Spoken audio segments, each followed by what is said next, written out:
also a great way to remember quotations on the go. Maybe someone you're talking with gives Let's a see really what beautiful quote. happens. You want to write that down. Someone gives you a book recommendation, or you're listening to a podcast. You want to mark a specific Do I want the timestamp so you caustic can come back Goliath or the and listen raging to that. Goliath? Something Whatever like the case, keeping a catch-all is a great way to extend your working memory. What a major con of these is that it's really hard to find stuff in there. Okay, I guess the caustic Goliath Because is you have so many ultimately different gonna types win. of things going on in here, it can be pretty challenging to go back and find exactly what you're looking for, especially when you've been doing it for a while. So what I like to do is once I fill one of these up, I go back through and extract all the quotations, good ideas, and I disperse those into different commonplace books or catch-all is like your first stop for a quotation or a good idea, but it's not the way to go. It's not Now, I haven't been arranged keeping properly. a Zibaldone very long, but I've thought about this concept a lot because a lot of people confuse this with a commonplace book. Some of the pros of it is really easy to use. You just add your favorite quotations, your favorite ideas in here. It's pretty haphazard. It's a pretty low bar for entry. Just add them into a notebook. Wasting all this. this. Separate them. You can add the date. if you Oh want. gee, But this that's pretty caustic much it. light. You can pull this back out to reflect on it. Okay, So now we it's just super gotta hide. easy to use.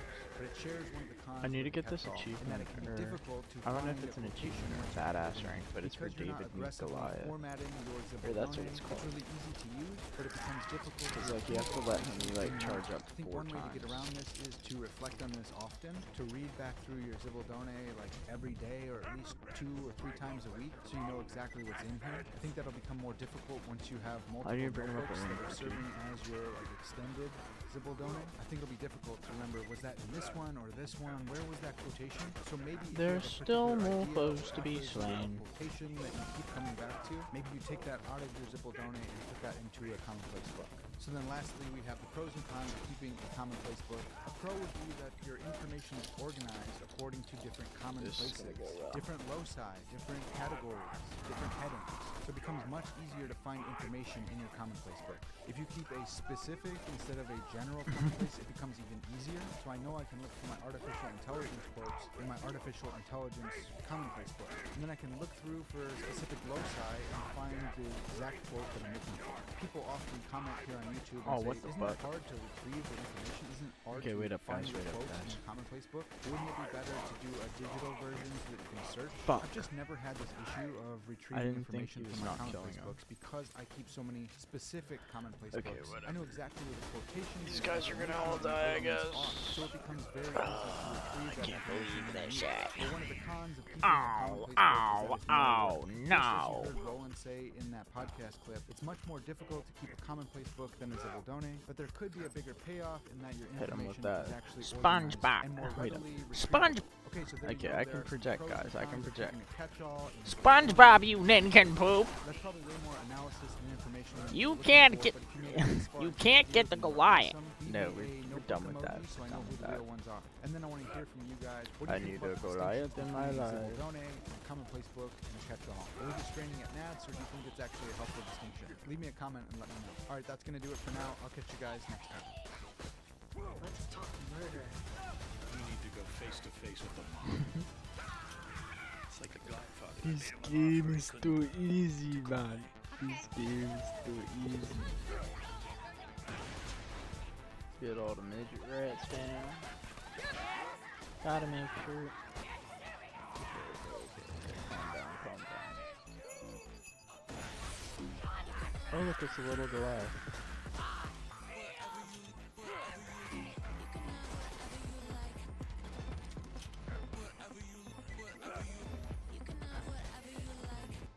Oh, hold up.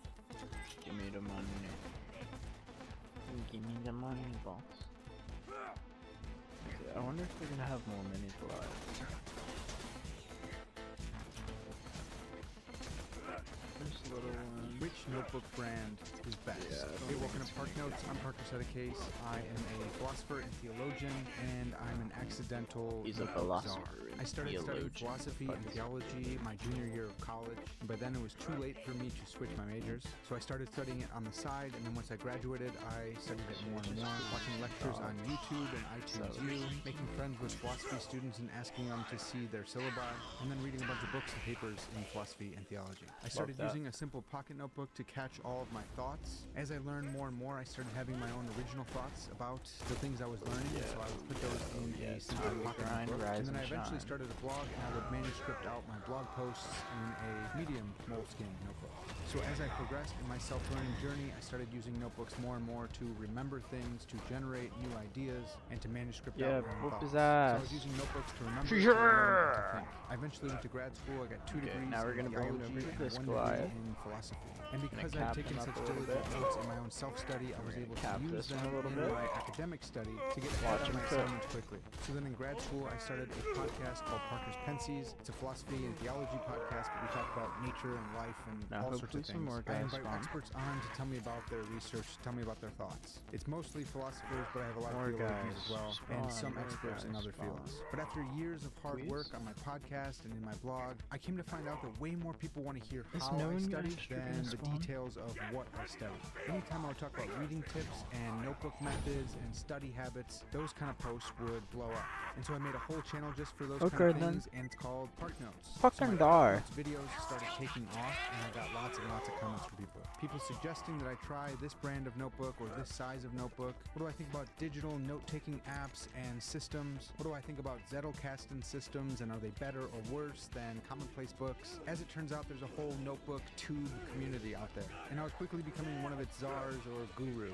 And so I decided I'm just going to embrace it. I'm going to dive all in on notebooks and notebook methods. Of course, I'm not giving up on the philosophy and theology side of things. I'm going to take that good content, I'm going to shoehorn it into my Park Notes videos. I've been Trojan horsing my audience this whole time, Oh, just fuck. injecting philosophy into every single video. But I've also been taking a lot of suggestions from my comment section. I've tried a bunch of different notebooks and different notebook sizes. I've thought long and hard about the different notebook methods that I use. I've added some new ones, I've discovered some new ones, I've invented some new ones, and I've honed down some of the old ones I used to use. And so after this half-length deep dive into all things notebooks, I've come up with a pretty in-depth analysis of how you can keep a notebook. I did an entire video on that. You can watch that up here.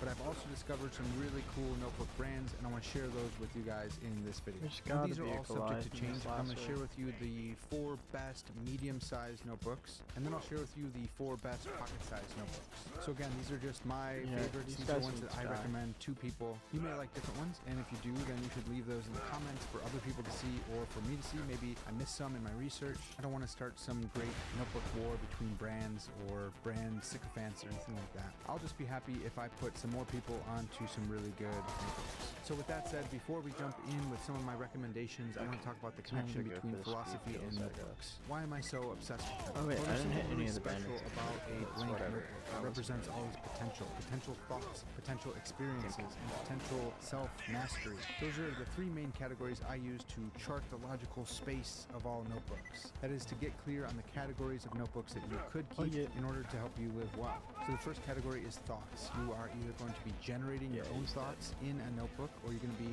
collecting thoughts of others in a notebook. This is definitely my favorite category of notebook, but I'm a philosopher. I love thinking about things. I love thinking about thinking. So having a notebook for thoughts is a good thing. You can also use a notebook to capture experience. This would be like a diary. Once that experience is captured, you can go back and reflect on it and see, hey, who am I? What kind of person am I? How did I feel about this circumstance that happened to me? And so you can use something as simple as a paper notebook for self-reflection and self-knowledge. That's pretty cool. And then the third category is self-mastery. You can use a simple notebook to structure your life and to guard your time, to make sure you're living the kind of life that you want to live. And so the 3 main ways to use a notebook is for thoughts, for experience, or for self-mastery. So if you want to see my full analysis Round of those 3 5. categories and all the different ways that you can use a notebook Wait. in each one, check out my video. I think it's called The Very Best Way to Okay. Use a Notebook, but it's linked in the description. Okay, so when it comes to capturing your thoughts, your experiences, and mastering your So, life, I am super partial to context, paper guys, notebooks, I do but there is journal at a least little one bit. new Not digital often method enough. that I really like. It's Like, I haven't called journaled Plug. in, like, Now, I a constantly week. get comments about digital But methods for I had, note-taking. dude, my Hey, what longest about using a streak so far tablet has or a been like a smartphone? month There or are tons two, of digital maybe, like options, around a month and and you a may half, be as missing long out. as a I've month, actually though. tried a few digital options, But I was and I keeping still up with like that shit paper pretty notebook well. best. There's But only there a is few at days least that I one had to, use like, case where I catch up found a on, digital option and to I be just did better that than the a next day. physical notebook. And that is But when I'm I'm nervous. driving I've or been on the go and physically unable pretty to busy. I've been write streaming a something lot. down. And that's why I like Plug Note. But it's Plug something I Note is the gotta world's do first very AI cute. audio device designed Like, to it's gonna be eliminate the awkward hassle of coming using back multiple after a apps on your week phone being for like, narrow productivity tasks. just acting like It nothing seamlessly happened. records, What do I transcribes, do? I'm just gonna summarizes, have to write, and like, fucking organizes 4 meetings, pages. calls, and conversations, making them actionable and It's efficient. whatever, So Plug Note has actually been not really trained too on worried about it. ChatGPT's GPT-4. Plug Note is super duper thin, Okay, and you okay. feel all futuristic using it. There are a bunch of different ways that you can use this to optimize your productivity, but the way I like to use it is to collect, store, and summarize my own memo notes. So for instance, when I'm walking my dogs, it's really hard for me to stop and take a note in my pocket notebook. My dogs are kind of unruly and they like to pull, but I I can pull out my Plod notes. Oh, yeah, with we're a getting long this guy press. up. It will vibrate, so I know that it's starting Heavy recording. Goliath, Speak my fucking memo show into me the your Plod ways. note. Another long press and Come 2 with vibrates me, let me come know with that it me. stopped recording. I then go to the Plod app and have AI transcribe, analyze, and summarize my memo. for Which me to one is read gonna back. win? So you don't have to do this, but I like I'm to take betting the on this transcribed notes and put them back in my pocket catch-all. Like I said, I'm a notebook guy. Plod note also comes with this little folder that you can attach to the back of your phone, and you slip it in here like this, and you can also use it to record, transcribe, and summarize your phone calls or business meetings. Oh, shit. So I found that Plod note is at least one way to use artificial intelligence and new technology to actually optimize your cognitive tasks instead of offloading them completely. So check out Plod note today and use the link in my description to let them know that I sent you. Okay, so big thanks to Plod note for sponsoring this video. Now let's jump in check with it the out. 4 best pocket notebooks. Okay, so first up we have the Creamer Crop. The best is the That badass Term heavy 1917. shit. Term is probably not how it's actually Level up. pronounced, but you picked a weird name, so people are gonna butcher it. I Put 'em know it's against German each for other. lighthouse, which is kind of cool, but you have to admit it's a long name at least. So these are the best pocket notebooks. I love the shape of them. The quality is great. The elastic on these Yes, hold yes, up better yes. than the Holy Moleskine fuck. pocket notebooks. I used to be obsessed with the Moleskines until I discovered these. These are the best. So I like the Term so much that I made Nerdy Creative make a special edition Park Notes leather cover just for them. So this is the Park Notes special edition Nerdy Creative cover with a Parker pen interlocking the 3 leather clasps. Go get and a it, patented bar that goes in the spine of it. Comes with the Park Notes logo right there on the inside cover, Can and you my upgrade anymore? slogan, study and think deeply. So that's Send super any cool. more If you want to people grab out? one of these and support my work and Nerdy Creative, then check the link in the description. Term 1917, best pocket notebook. Next up, I recommend a Field Notes memo book. These are super have duper to kill cool. him. I mean, They I are guess I really have to kill flexible. him. They're pretty small. They fit in your back pocket, they fit in your front pocket. The Term is going to be a little bit thicker, and I really I like the like hard it. covers of those, but I think you can get them in soft cover, maybe not. But these are super soft cover. These are really lightweight, saddle stitched, I think is what you call that when the middle is like sewn together. These aren't sewn, they're just 3 staples. It's super minimal, and it's a memo book. You can write whatever you want in here and not feel bad about it, not feel like you're wasting money, and they're surprisingly durable for what they are. I picked Field Notes because they come out with all sorts of really cool editions, like this foiled again edition. Super duper cool. They're really into notebooks. They love what they do. They're really into art as well, and you can see that on all their different editions. And so Field Notes feels like more of a community than some of these other notebook brands. I'm coming They for even you. come out with new editions like every quarter. So for the collectors out there, you're gonna love that also. I know some people may not like a Field Notes. Maybe they don't like that there's staples in or something like that. You should go with the Term. But if you think that's too bulky for you, definitely do a Field Notes memo book.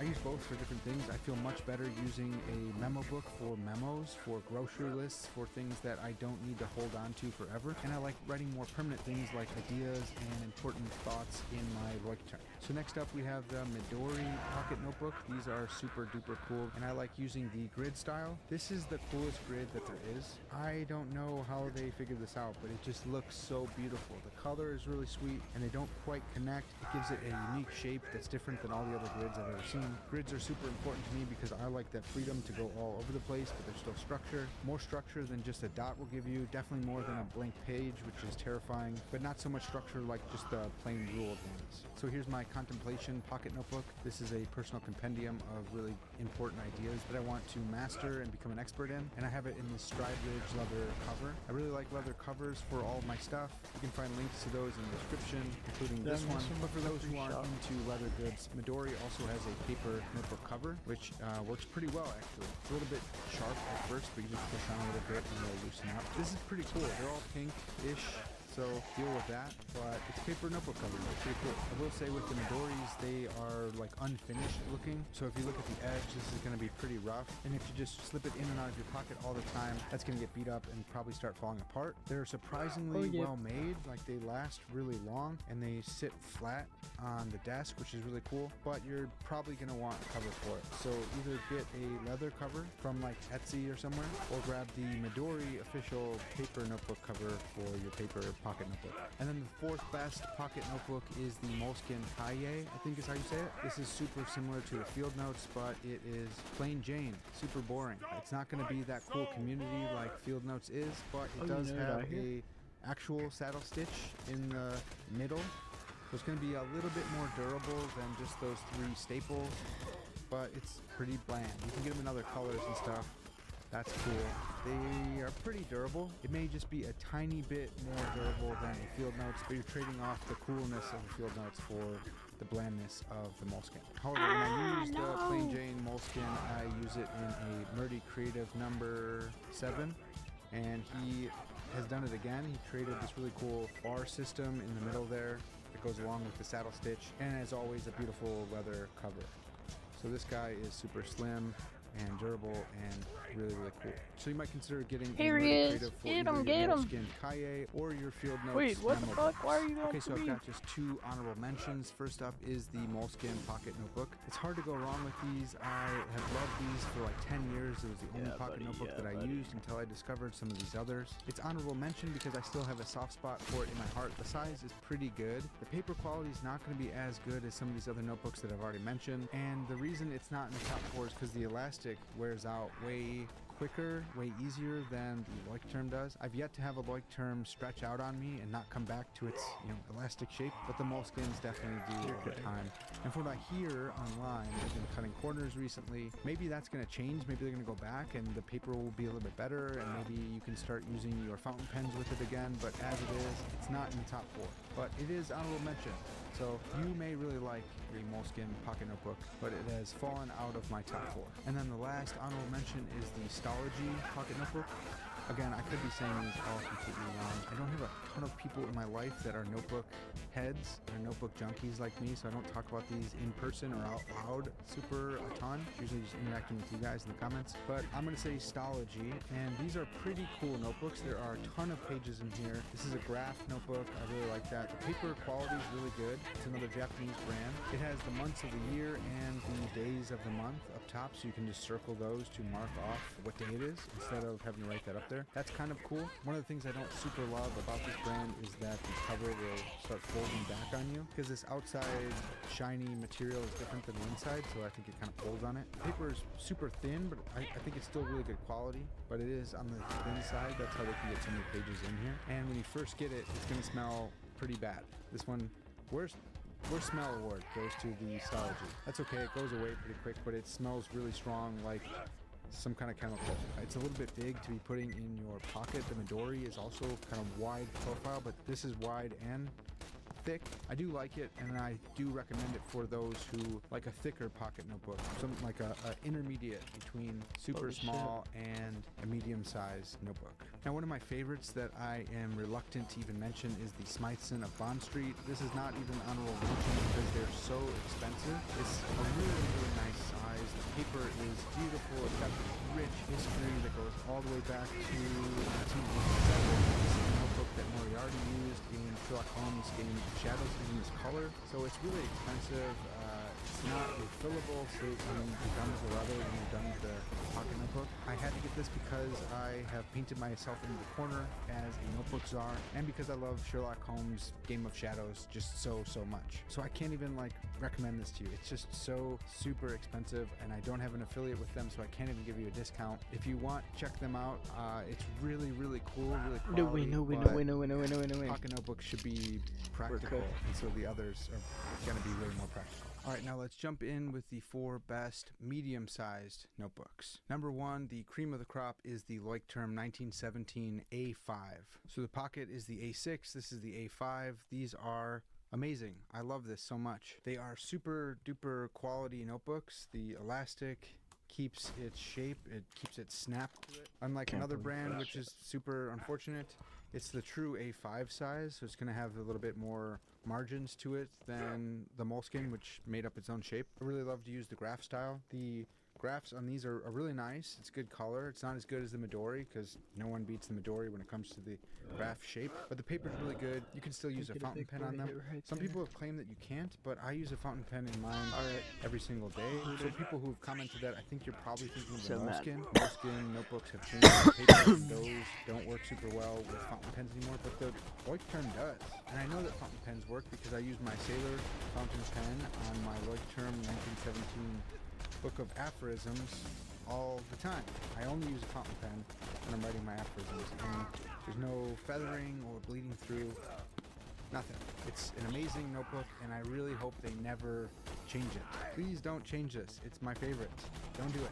By the way, this is a really cool Norm Con leather notebook. Another stupid expensive one if you are a notebook czar also and you make your living through making notebook videos, then you could probably justify it. If not, then good luck. A more modestly priced, though still definitely not cheap, cover for your Lifetime 1917 is going to be a saddleback cover. These are super awesome. It's got the pen loop with it, opens right up, fits the Leuchtturm perfectly. I really love my saddleback covers. You may also like a Murdy Creative leather cover with the Parker pen, holds everything all together. I love Murdy Creative, super great. I have a discount for you in the description as well. Another great cover is the OLPR from Etsy. These are really nice, super thin. Another great cover. I have tons and tons of covers for mine. A lot of that is because I was exploring different types of leather and different companies that I like, trying to figure out which one's best. You definitely don't have to, and you don't have to use leather covers either. Some of you may like the wax canvas Lockbee cover. This is another affiliate of mine, and you can get a 10% discount with these guys as well. If you're not into leather and you like this rugged wax canvas, then this is the one for you. Got 2 pen loops, got this hook. This is an art creative in here, but you can definitely fit your Leuchtturm 1917 in there as well. And then just cover it back up, and boom. So check out the Lockbee stuff too. Alright, there are a bunch of leather covers that you can get, but the best medium notebook is the Leuchtturm 1917 A5. Alright, so next up is the Midori A5. This is such a good notebook. I really love these. This is the grid, and like I said, this is the best grid that any notebook has ever made. These are the coolest. These open up flat. There are a bunch of pages in here. It's Japanese paper. It's got the amazing grid. Again, I'm gonna like a cover for this because you have this rough kind of binding. It doesn't feel all that great. The cover feels smooth and beautiful, and it's this thicker paper, but that binding is unfinished, and the bookmark is right here on the outside. That's just asking to get pulled up and ripped out. So I like to use a cover for these. If you watch my Park Notes videos, then most of them have been done based off of a Midori MD A5 here, and I have this in a black Stride Ridge cover. All it takes is just some kind of cover to protect your Midori notebook. It doesn't even have to be a leather one. Just like the pocket notebook, Midori makes a paper cover for their A5s.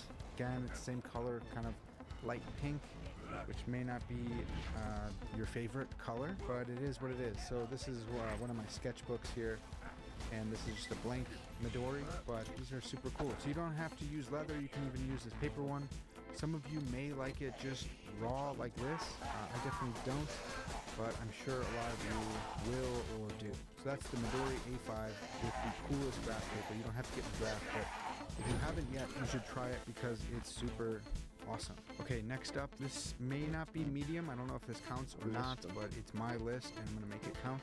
This is the Leuchtturm 1917 B6 Plus. This is maybe the best sized notebook of all time. It's right between a Moleskine and a Leuchtturm 1917 A5 or the other A5s, but it's super small, but you can still fit a ton of pages in here. So I love this. This is becoming my favorite. It may beat out the A5. The B6 Plus is super great. It's Leuchtturm, so it's going to be quality.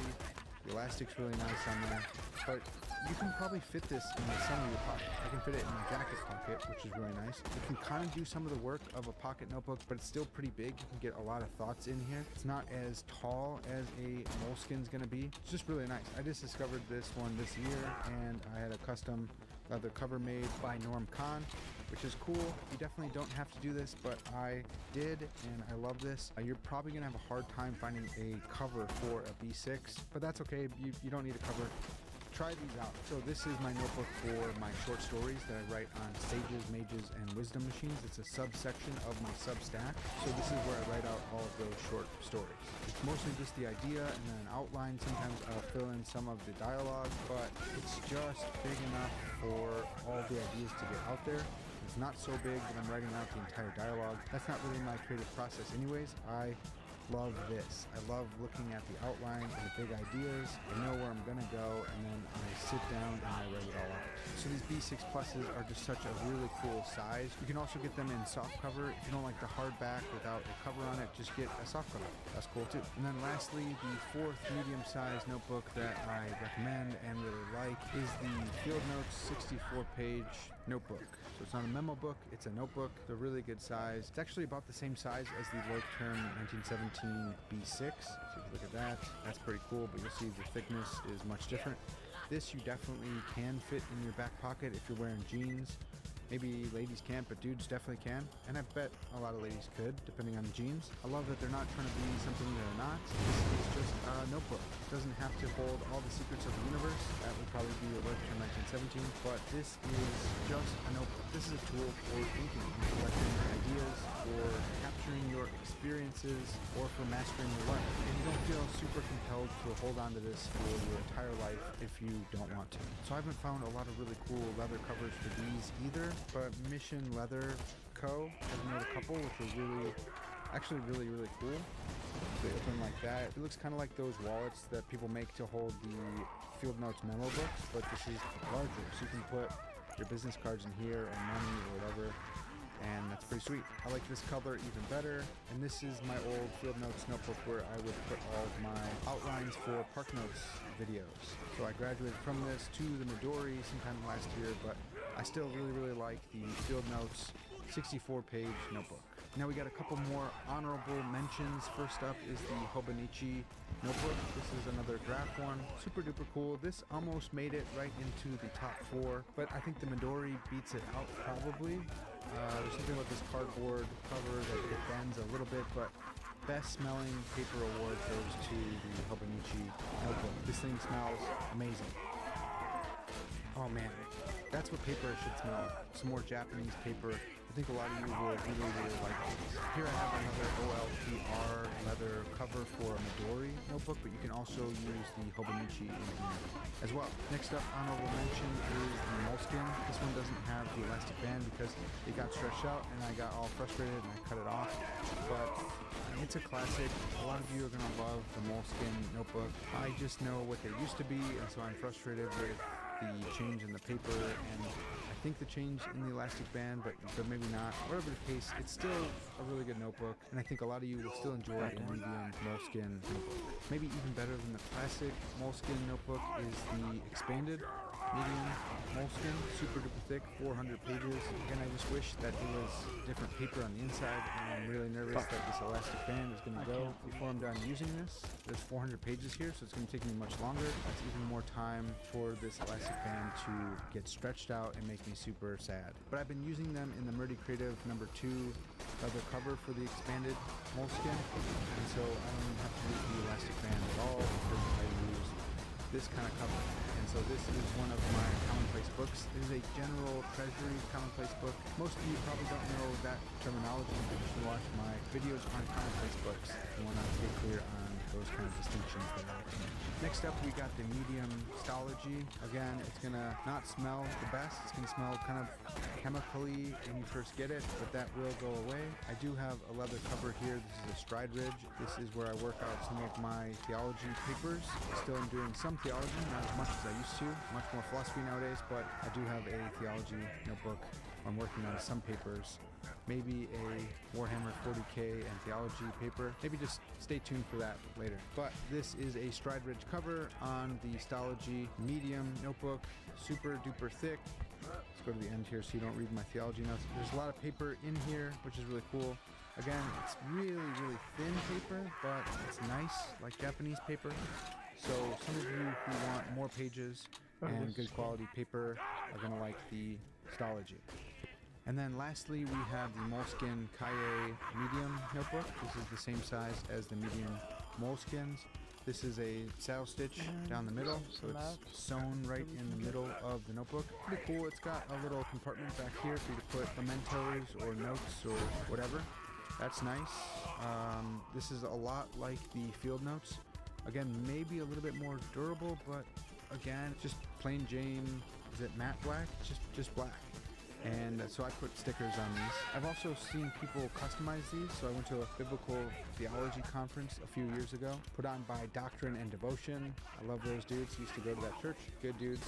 And so I still have this, and I use it for some theology notes. It's been pretty durable. I just slipped it in this Murdy Creative number 7, the giant one that fits the moleskin cahiers. So that's pretty cool. If you want it to last even longer, you can put it in a Murdy.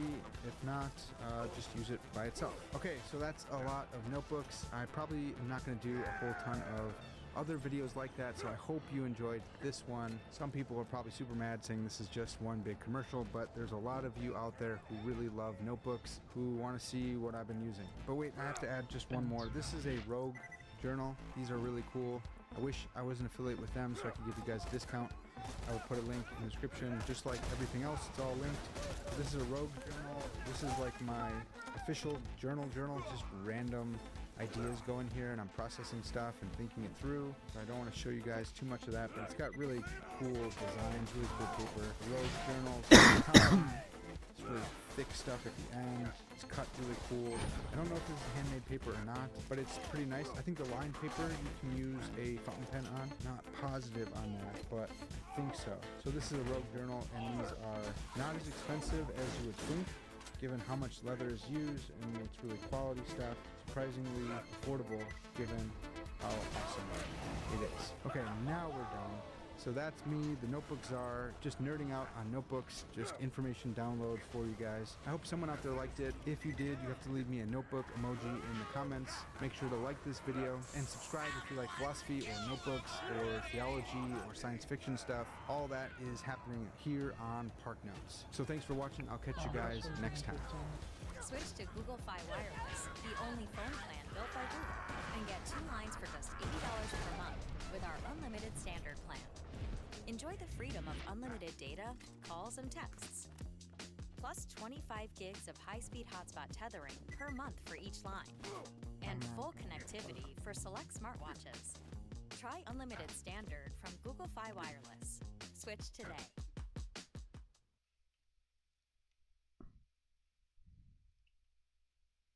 Okay.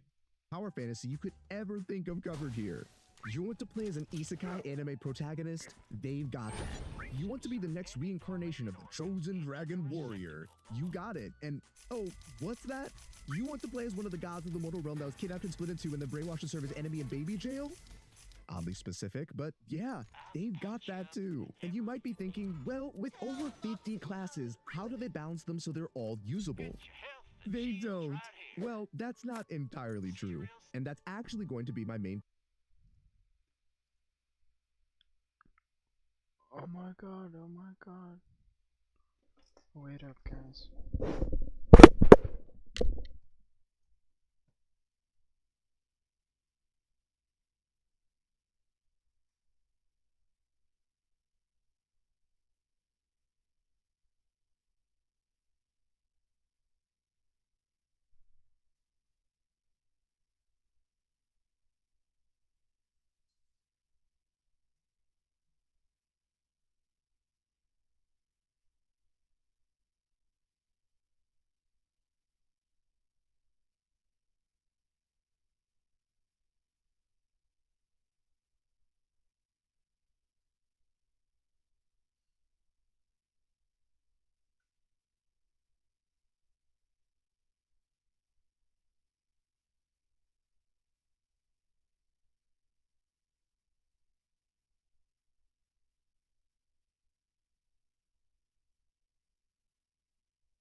This shit is pressure.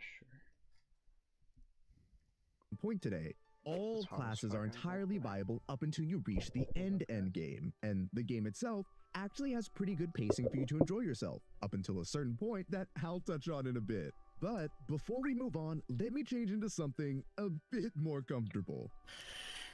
Much better. Now then, as I was saying, despite what you may hear from tier lists and doomers, all classes are viable up until the end game, which is where class privileges and power levels become a bit more apparent. However, up until you reach that point, what will separate you from others more than your class will be your gear, your V-matrix, and your hexamatrix. This means out of the 50 plus classes, character aesthetics, power fantasies, you name it, to choose from and progress through, you should pick the one that you would enjoy playing over what's stronger on paper. That will carry you way farther than just picking a flavor of the patch class. I mean, think about it. If you're attached to a class and character, you'll naturally want to play it, which means you'll be more invested in getting it stronger and progressing farther. Which kind of brings me to my next point, that despite the Star Force and potential systems being what they are, the game's progression pacing actually feels pretty rewarding early on. Disclaimer though, I'm going to be talking about these mechanics from a heroic server perspective. As I was saying, the early to mid-game progression curve is actually pretty smooth, which really helps you to feel like you're getting stronger. More specifically, gear upgrades are relatively easy to come by, and the benefits of upgrading your V-matrix and hexamatrix can be felt as it becomes easier to one-shot normal mobs and your boss clear times improve. And while you may have your own opinions on that gear upgrading piece, honestly, as long as you're consistently collecting spare pieces of equipment and getting mesos through farming and bossing, you'll find yourself progressing to the point of fighting the Black Mage and early Grandis bosses in no time. However, it's when you're progressing past this point that the progression curve drastically slows down. You've gotten a full set of arcane gear to 21 or 22 stars, your equipment potentials look solid, and you've even gotten some boss familiars under your belt. Just kidding, that's another plus 8 luck for you, and you're gonna like it. Thank you, Inkwell.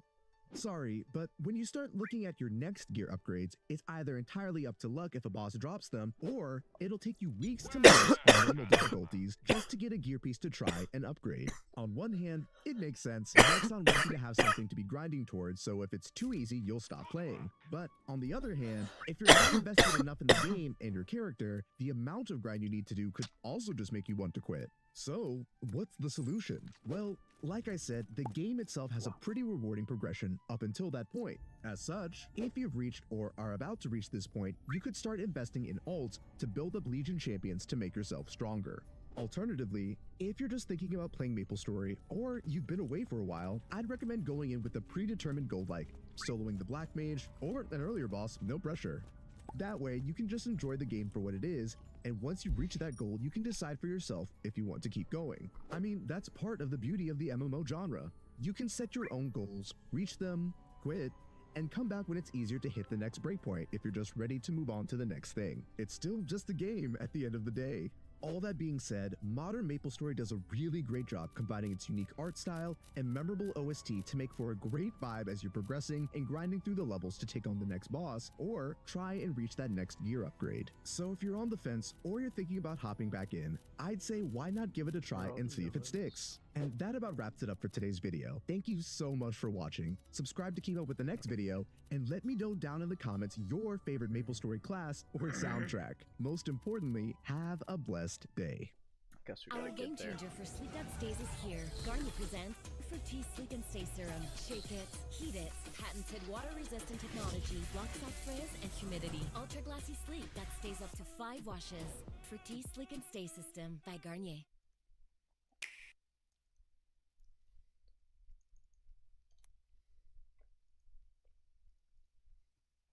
So, I saw like this fucking TikTok of MapleStory, bro. But it's just like someone running it, and it looked pretty cool. Let's see. Should you start playing MapleStory in 2025?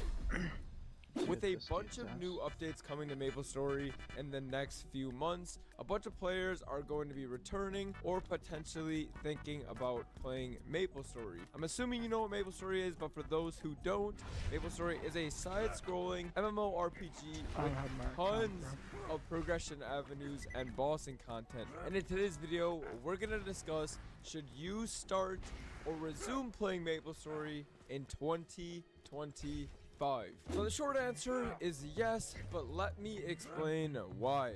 Over the past few years, this game has been up and down in terms of playability, but over the past couple of years, they've actually alleviated a ton of features players disliked and improved features that players did like. Before we get into this video, I just want to say this video is not sponsored. We have no affiliation with Nexon. We have no connections with Nexon. No, we're not paid to make this video. With that being said, let's get into it. The progression of this game currently, in my opinion, feels absolutely amazing. We have hyperburns that are coming every few months to the game that really boost a new player's account or a returning player or even an end game player's account. Now, what even is a hyperburn? A hyperburn is essentially a boosted character that you can create.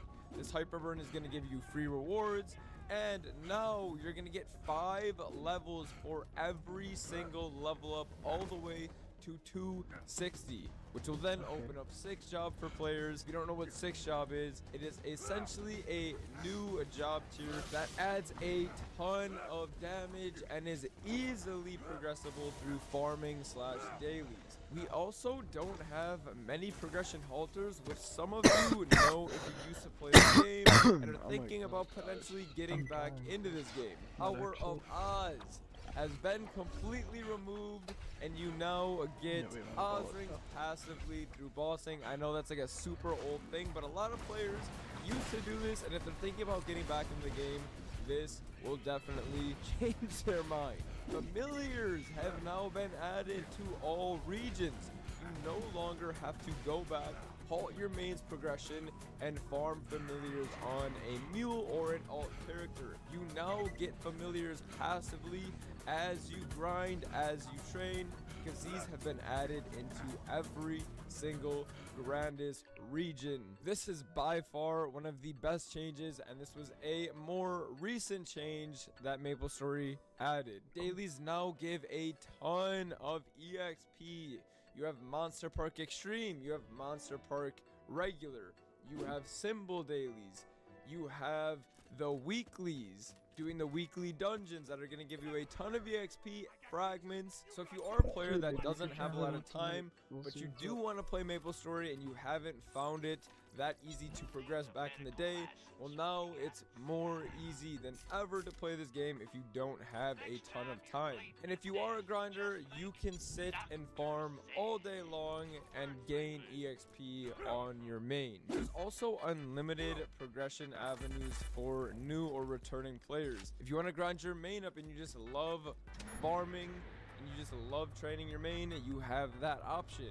You have a system called a Legion, which allows you to train characters and increase your passive stats on your account. You can make alt characters to ultimately fund your main through bossing. The progression seems pretty much endless nowadays, and it actually feels pretty rewarding. Also, the progression isn't for nothing, and new bosses have been added to make leveling actually feel worth it now. We have Kalos, Howling, Black Mage, bosses like Chaos Slime, Saren, and all the way to now Hard Limbo. All these bosses, especially through the mid game, are going to drop you guys a valuable loot to give your character a ton of damage. There's also tiers to these bosses, so you're going to be able to progress to the next tier if you feel like you are strong enough. Also, on top of all of this, we have also gotten a new GMS director that is in charge of changes for the local MapleStory, which ensures that we always don't get one-to-one changes from KMS, as some of these changes could be detrimental to GMS. For example, the Miso cap or the Soul Urda cap that we went through last year, or KMS I did removing the reboot servers Did I do from that shit their before? game. We kept all of that Yeah. stuff. This has allowed our version of the game to continually improve while also getting the great stuff from other versions of the game. Now, obviously, everything in this game isn't always great and amazing. There are things that aren't so great about the game, and we're going to talk about those now. The new player experience is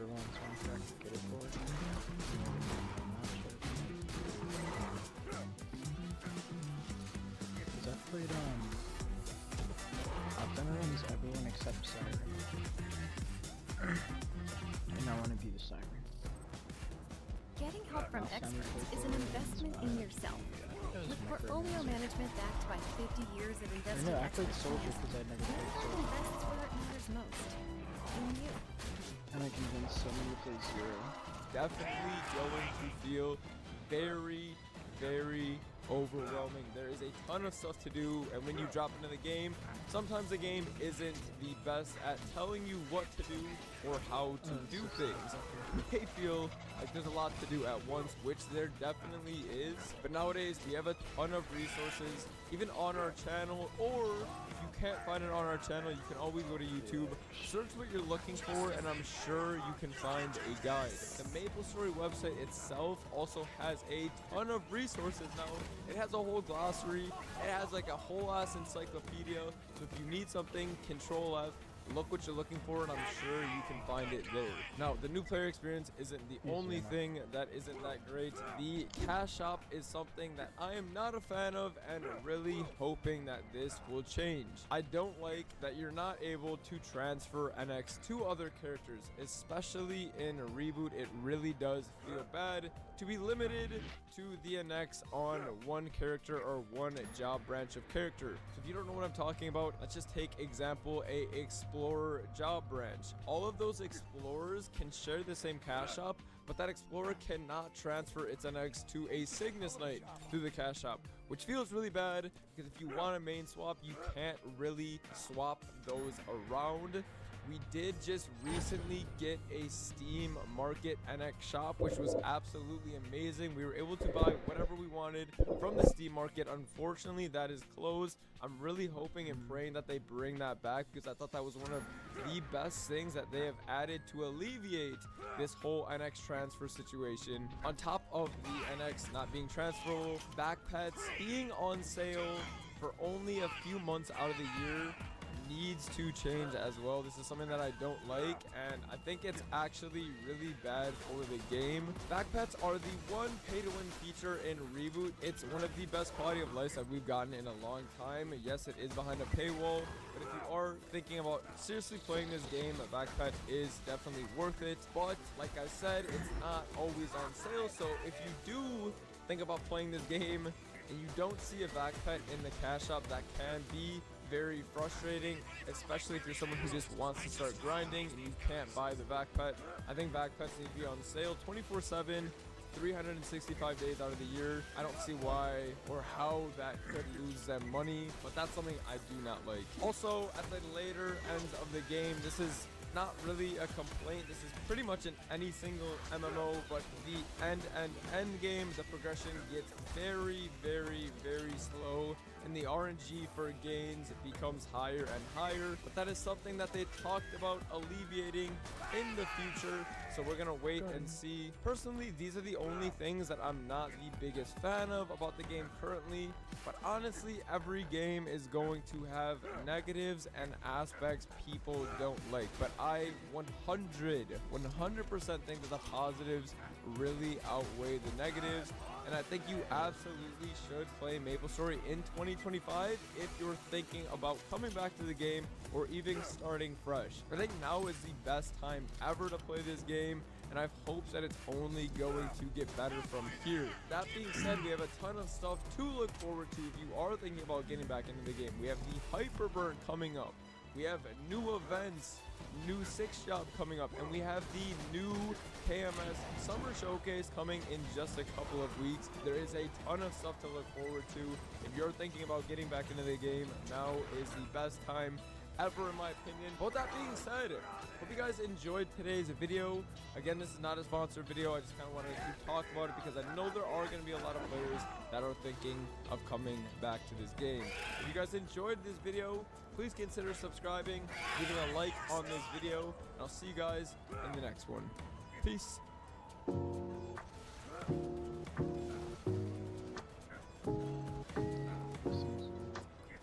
UC Uncensored is a series of conversation cards to help spark honest dialogue about living with ulcerative colitis, or UC, a form of IBD. This is a safe space for us to talk about the challenges along our journey with UC as people of color. All right, What happens when you try to sneak something through TSA at the airport? 14th, Let's see it, dude. I do this all the time. 2025, officers were called to a TSA checkpoint at Orlando International Airport after a man was traveling with a suspicious bottle, supposedly medicine for his bronchitis. Bottle. He's got a bottle. Medicine is illegal without a subscription, so officers decided to start questioning him after the label on the bottle looked suspicious and his story just wasn't making any sense. On top of trying to sneak the bottle in through a TSA checkpoint, he also What had is this a intro, warrant out for dude? his arrest. These are What the is this? What is this edit, bro? What is happening? to unfold. So that would be the one question. Oh, that's literally a pineapple. That she's like the HS I've been coming. I'm looking at that. $2,700. You spent $2,700 on this? You see what I'm saying there, right?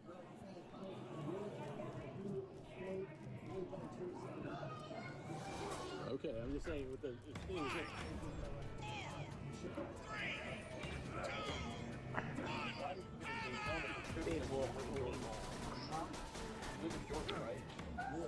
Why do you have a Daytona move? So my address came, they just told me about the ocean. I just got it today. I just picked it up. I just showed you on my message. But they sent me an email to come pick it up. I just showed you on my phone. Run in. Technically, we're international waters, so this is all legal. Where do you live?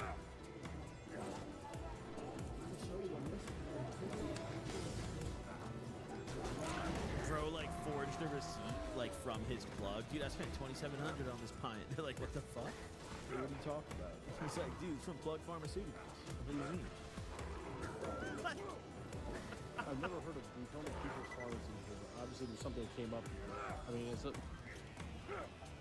Okay, I'm trying to say, do you understand why you supposedly live in Georgia, you don't live in Daytona? We're trying to figure out what exactly, and that's a large quantity of that substance. For bronchitis, you're not normally given a large quantity like that. I can show you the phone, sir. Show me what from here. Show me what in the phone. Okay, I understand that. I'm not questioning your integrity as much as I'm questioning why you receive so much of one. I get it once a week. He gets a pint a week. He gets... You didn't understand, bro. I get a pint one time. This is like me with my old ad script, dude. You guys know how crazy my old ad script was? Let me tell y'all, bro. I got a so I subscribed 3 separate ads per day. A total of 90 a month, every month, straight from Walgreens, right? I was prescribed to take 130 milligram extended release in the mornings before school. In my view, I was given this prescription in freshman year of high school before I ever did that. Huh. I wonder why I ended up doing, maybe because they looked me up on 90 milligrams a day. But either way, I got a 30 milligram extended in the morning, went through my school day. Then I would bring another 20 milligram extended release to school. I was allowed to by the nurse, just bring one, right? And that was I would always snort that shit, boys. I'd bring way more than one. But like, you know, I'd bring my 20 milligram instant release in case I needed to pick me up later in the day to focus. And then I had another 20 milligram instant release prescribed to take when I got home to do my homework, because I never did my homework. So I did my math wrong. It was 70 milligrams per day, actually. 30 of that extended and 40 of that instant.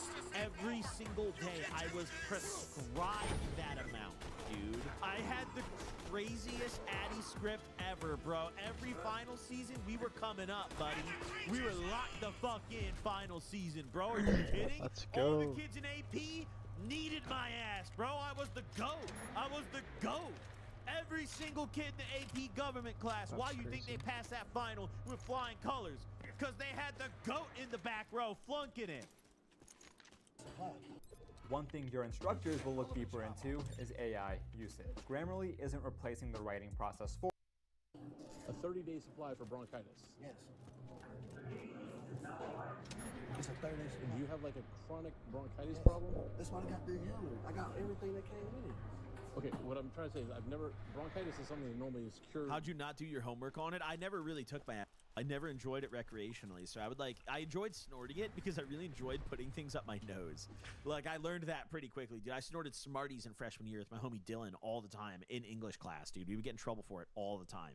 Like, I literally, before I ever did, I enjoyed putting powdered things in my nose. Like, I was really built for it. That's crazy. Fucking, when I was in rehab, we snorted melatonin every night before bed, or occasionally, one time, occasionally, you would get some better stuff. It was pretty much every time melatonin. Relatively quick. I mean, why are you constantly taking 30-day supplies? Sometimes it's the best method. How long do you have bronchitis? Your whole life? I've been living in medication for like a year. So you have bronchitis all the time? I don't go get it every time. So what I'm saying is, you know what I'm saying? These guys are Prescription for an illness, okay? Bronchitis is something that's treated with normally an antibiotic, maybe some anti-inflammatories and stuff like that. Not a huge quantity of a 30-day script that you're constantly recycling through. I don't stay down here, so that's what they give us. Think about what he just said. He's like, was that right? Tell me to come get it. There's no scam, there's no fraud. But I can show you this black and white. How long have you been taking this? I've been taking this for a couple years. A couple years? 4 years? No, it's a couple years. No, you said I've been taking it. Yes. I've been taking it for a long time. There you go. Now. Why? I mean, do you have damage to your lungs or something? No, I don't have damage to my lungs. Bronchitis is not, it's not something that's to last forever. Like I drink a pint of weed. No, what I'm trying to say, what you have on your phone is not going to do anything to me, okay? But I'm explaining to you right now. I'm trying to understand why somebody's taking something for something that doesn't last as long as you're saying. Listen, dude, this guy's genuinely an idiot because smuggling shit in TSA is actually dumb easy unless it's a liquid. Like, bro, I have had a duffel bag. No, was it my backpack or my duffel bag? I'm pretty sure it was a duffel. Yes, it was a duffel bag. Literally filled to the brim. I had probably a QP in that bitch. I had like a good amount of. I was flying home and I fucking my duffel gets flagged going through TSA, and I'm sitting there. I'm like, oh my god, bro. Literally, I didn't hide. I was really stupid and kind of reckless this time, and I just threw all the in there. I didn't even have a hoodie in there to cover it or anything, bro. And on top of that, the only other things in my bag were my Nintendo Switch with a couple games and a water bottle. And the TSA agent, really nice girl, opens my bag and she sees my Switch. She's like, "Oh, you have the new Pokemon. Like what else are you playing? Like, what are you doing on the Switch?" We talk about the new Pokemon game a little bit, going back and forth. She's like a younger girl for sure. And she pulls my water bottle out and she's like, "Oh, you can't have this." Throws it away, hands me my duffel bag, zips it right back up, hands it back, full, good to go. Fucking didn't give a fuck. They really don't care, except liquids they have to care. They have to pull out every liquid. So like trying to bring a pint of through TSA is genuinely dumb as fuck, bro. Like there's no other way around it. It's dumb as fuck. Unless it's you have permanent damage to your lungs or something like that. And TSA also has publicly stated on numerous occasions in many different forums that they are not generally seeking out. They're not trained to find. Like they're not briefing their agents. This is what a eighth looks like through the scanner. This is what a cart looks like. Be on the lookout. They're looking for bombs, bro. The entire reason any of this TSA shit exists is effectively 9/11. Like they're not looking for drugs. They're looking for terrorists. You know? Now, I mean, where our country's going, dude, it seems like they might start looking for to be a little more invasive soon. But for now, yeah, they're just looking for terrorists, dude. Like, they're not. They don't care. When they swab you, for example, like gunpowder and explosives residue and shit, you know? And you're taking large quantities of it.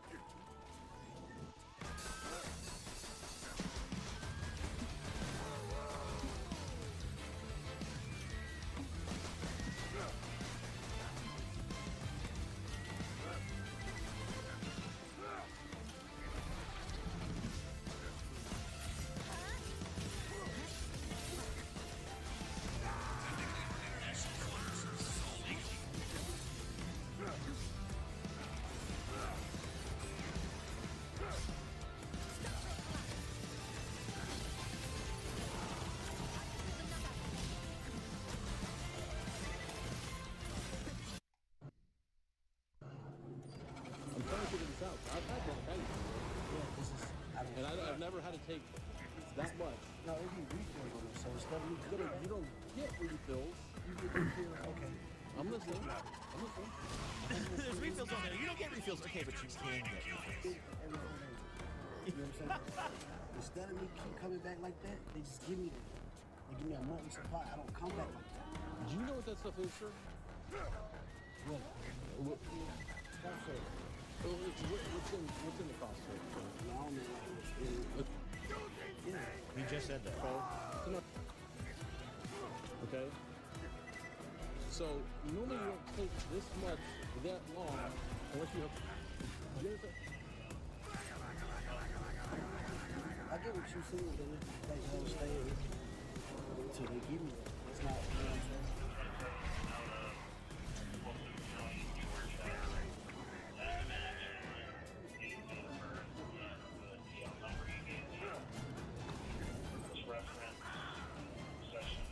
He's got a warrant too. That's why he doesn't give it.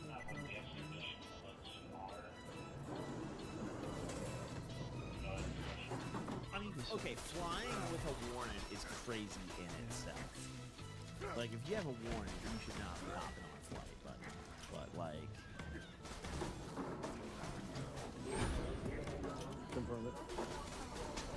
Seen a bottle that has a sticker like that. About a month ago, it was the same pharmacy. And I just saw it again. Same pharmacy. It's a contraband that they got going on. Let's see, was the pharmacy label? Did I keep track of it? Awesome. Report? You have it on file? Well, You sure? I don't have that last one because I was actually in pre-check that day, but they called me for it, and I saw the So I think something like that, you need to just put it on file. So, oh, yeah, that's but I have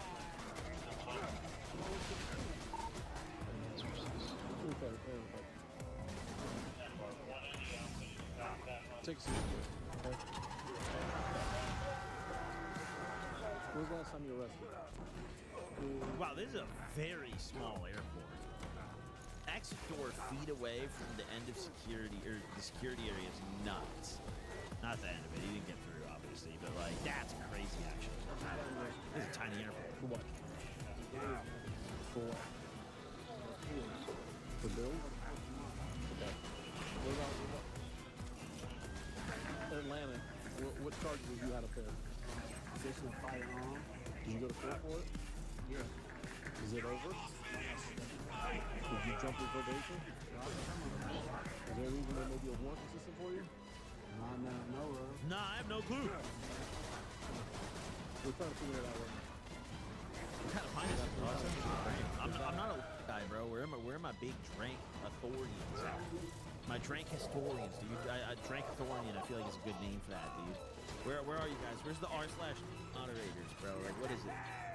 What's the pint? I can still, I think, count on my fingers how many times I've sipped, and like, I can count on even less fingers how many times I've had a full pint to my name. I think that's only one finger, if I remember correctly. Like, all to me. when I moved down to Springfield. Exact charge, and they're right now saying you have a possible warrant. Quagan? When's Okay. the last time you dealt with something on that case? I've heard that's like a lower end pint, correct? Like that's one of the less sought after. My understanding is obviously Activist does not exist anymore pretty much. WOC pretty much doesn't exist anymore either. From my understanding is nowadays people are sipping like foreign and shit because like here in the US it's much rarer now. Am I correct in that or no? April 15th when I went to court. And what did they tell you April 15th? I got probation. Did you report to your probation officer? Brazil, yes. I have a homie who sips, and he's told me about the Brazilian pints. He's told me all about the Brazilian shit, dude. He's like, bro, this shit is so cheap. Did you piss hot or something? And my understanding is the Brazilian shit has more in it. From my understanding, it's still the same shit, but it has more, I believe. I know of. Because if you're taking that would cause you to piss hot. No, that's not. I prescribe that. They know that. I'm telling you, they know that. Okay. You pay court costs or anything like you were supposed to pay? Huh? Did you pay court costs at all? I don't think I had any court costs. Yeah, the extradition is a little bit vague, but I asked them to send to landside. In the meanwhile, to confirm it. Can you make a call for me? What's that? Can you make a call to my wife? Wait a minute. Let me just figure out if the warrant's still in effect or not. Right now, what they do is they tell them if you have an initial warrant, okay? And then we tell them they have to call the jurisdiction itself in Fulton County right now to find out if that warrant's still supposed to be active. Did you have a warrant prior to your court date on April 15th? My court date's tomorrow for Gainesville.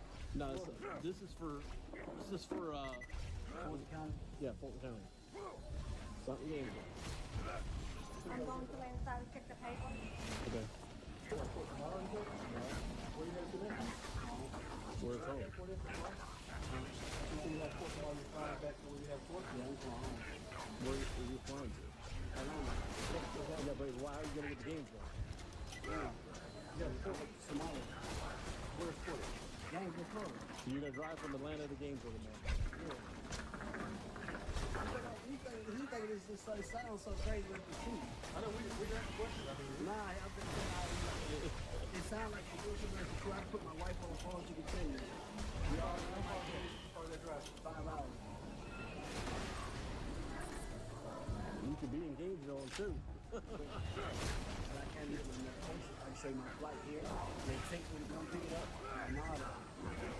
Is it through a hospital? Huh? Is it through a hospital? No, it's too crazy. Through a pharmacy. Well, I mean, I just flew up to DC for the weekend, right? For the graduation. I couldn't take lotion, man. That's good enough. Like, yeah, but I done flew with that amount. That amount of To go through TSA. They put it in the machine. Brilliant guy. I've flown with a pint all the time. I always fly with pints. What do you mean? I'm telling you, I just flew. I had like a small thing. But that's medication. I understand, but it's still. You know how many people come to the lady before me just came in. Hey, look, let me be honest with you. I could print any label. I can make any label. Put on. It's not printed. I can show you the message where the pharmacies they sell it. Like, y'all don't have to do them calling tomorrow and ask them if y'all feel the medication for Brandon Moore. They're going to be in the system. This cough medicine never cost $2,700, which shows that the label most likely was tampered with. But due to the warrant, his story about the bottle would no longer matter. I mean, dude, him having a fake receipt saying the pint was $2,700 is hilarious, dude. That is genuinely hilarious, bro. Number one, we got to worry about the warrant. Number two, I got to then call my supervisor. If the warrant's clean and you're not going to get arrested, I still got to call my supervisor to find out if he's going to let me give that amount of medication to you. He may, and that's fine. That's not my decision. That's why I have a boss. Okay? So that's where we're at right now. We understand each other. I've been upfront with you from the get-go. No, I'm not playing any games with you. I'm telling you exactly how this is. I'm just saying that traditionally is a lot for somebody who has bronchitis and does not have supposedly a systemic problem. Bronchitis is cleared up normally a couple weeks. Take some albuterol, take an antibiotic possibly, maybe if you have that much pain, but not that much. You can have Okay? some. And you're telling me you've been taking it for Not years. that much. I'm Just gonna say that's not very bullshit much now. codeine, And sir. Whoever your doctor is, you need to go find another freaking respiratory specialist. You can't fault with the doctors, right? Oh, you think we can't? No, I'm saying I can't fault with the doctors, right?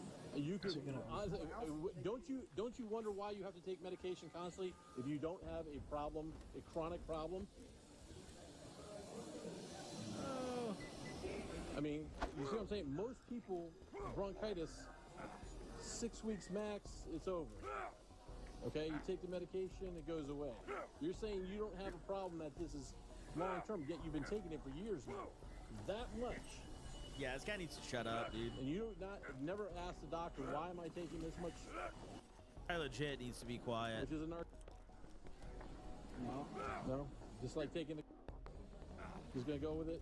Just like... Never asked me. In lieu of taking weed or smoking weed or anything like that?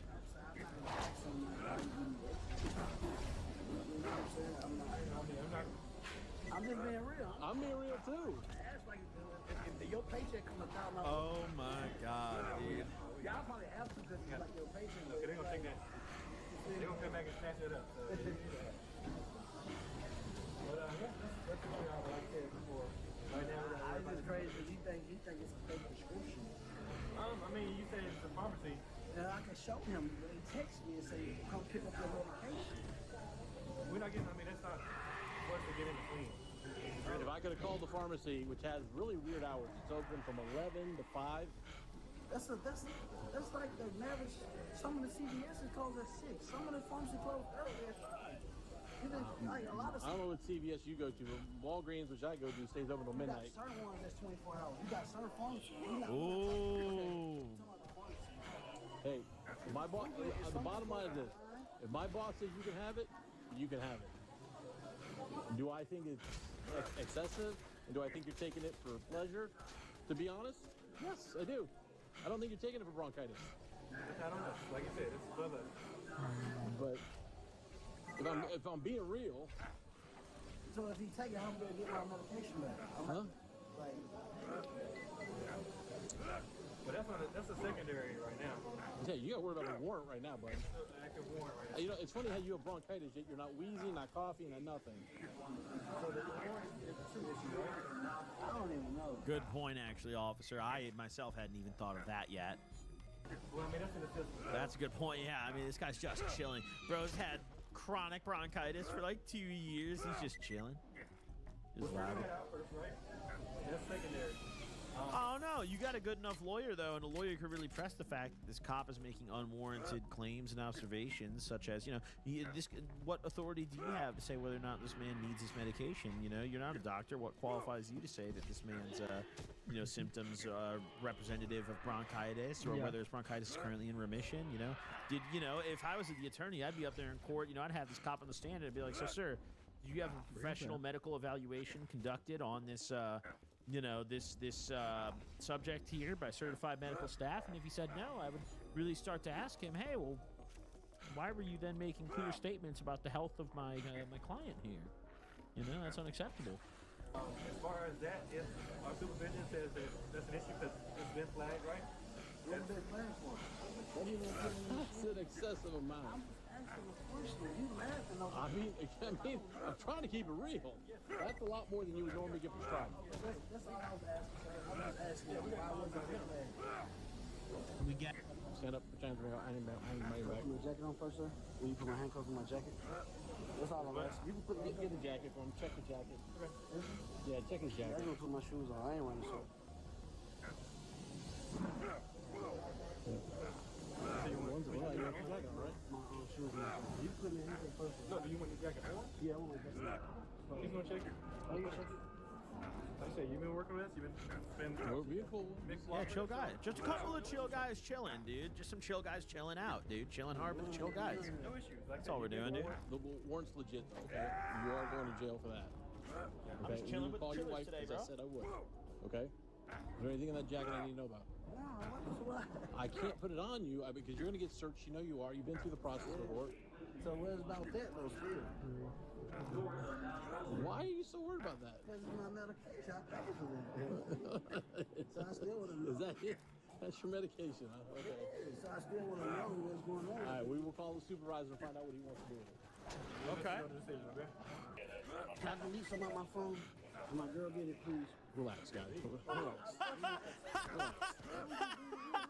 I'm keeping it real too, bud. You know what I'm saying? Nah, you can delete it for me. You can just delete it for me. I don't know what you're talking about with this. The cash is still in there, okay?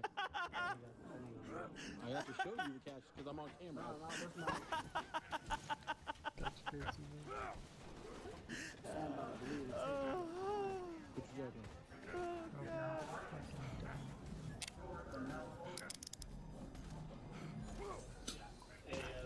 From set 95 call at checkpoint.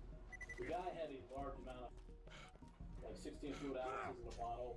He said he gets a 30-day strip every month for bronchitis. Okay. He said he doesn't have what?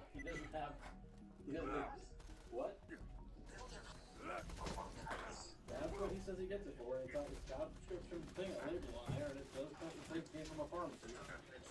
I'm well aware of that. That's why I'm calling you before we see this. The story sounds bullshit. I mean, honestly, to be honest with you, but the problem is, yeah. Is this the convicted felon guy?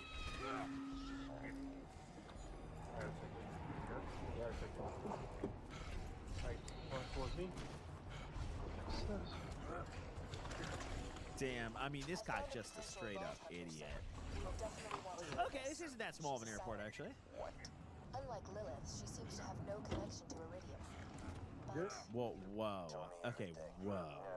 I have no information Whoa. on her parents, All right, what do we but as a have up baby, here? she was Okay, left with the order of whoa. the impending storm. Why are your pants down? Wait, what is happening? Nah, hold on. Wait, hold on. Nah, The hold on. earliest surveillance footage I can find is from 4 years ago. With YouTube Premium, watch ad-free videos and listen ad-free on the YouTube Music app. That's right, one subscription, 2 apps. Set up automatic downloads and watch offline, in the background and on the go. Try 1 month free. Your savior! Speak, Maya. Speak to your subjects. Hi. What she lacks in eloquence, she makes up for. Power. Know this. Maya will protect this planet from... My name is Brett Johnson, former United States Most Wanted cyber criminal. Through fraud, identity theft, and scams, I was able to steal millions of dollars. And this is how crime works. Smiling and giving speeches. Your place is I built and ran the first organized cybercrime community. It's called Shadow. I regret every single instance of that. Of the people that I knew that I victimized, that trusted me, that put faith in me every single day. There's no fixing that.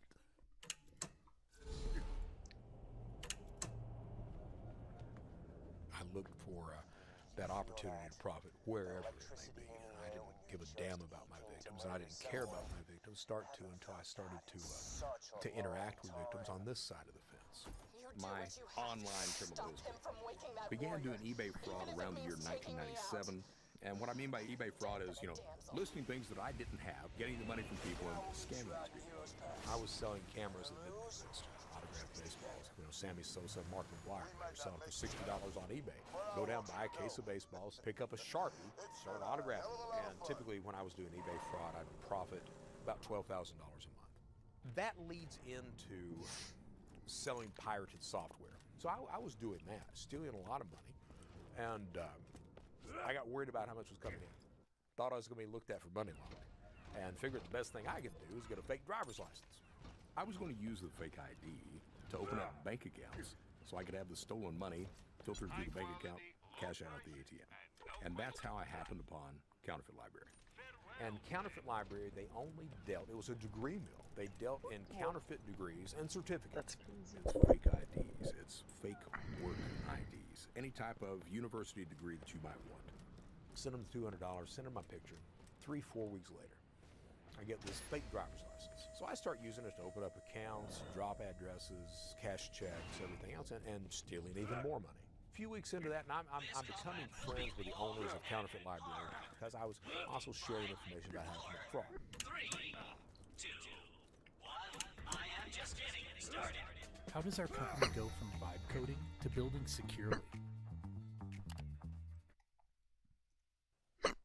Two other individuals come in. One was called Mr. X, was a screen name. The other one was Beelzebub. Beelzebub, he made fake IDs.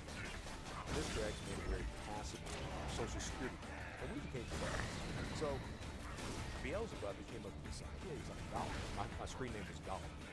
I'll sell the fake IDs. Mr. X will sell social security cards, and we'll build this site, this store. And I was like, sounds like a damn good idea, because I was also sharing information about how to commit fraud. And it becomes like this criminal-filled groups. People were welcomed in to share and exchange criminal information. You simply come in and you can read all of the things. Something that might be sold as a tutorial would be tax return identity theft, how to file those taxes, where to target those victims. So Counterfeit Library transitioned from a degree-zero type of website into a eBay fraud site, a social engineering site, a cybercrime channel site.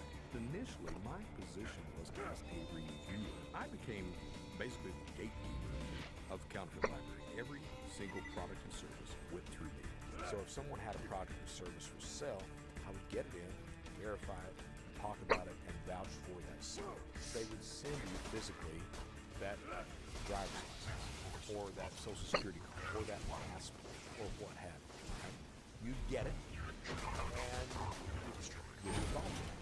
And you would say, this seller is reviewed and verified. That tag would then be changed to review seller. The rules that we have, hey, no drugs, no counterfeit currency, no child pornography. Over the space of a year and a half, 2 years, we were a couple of thousand members.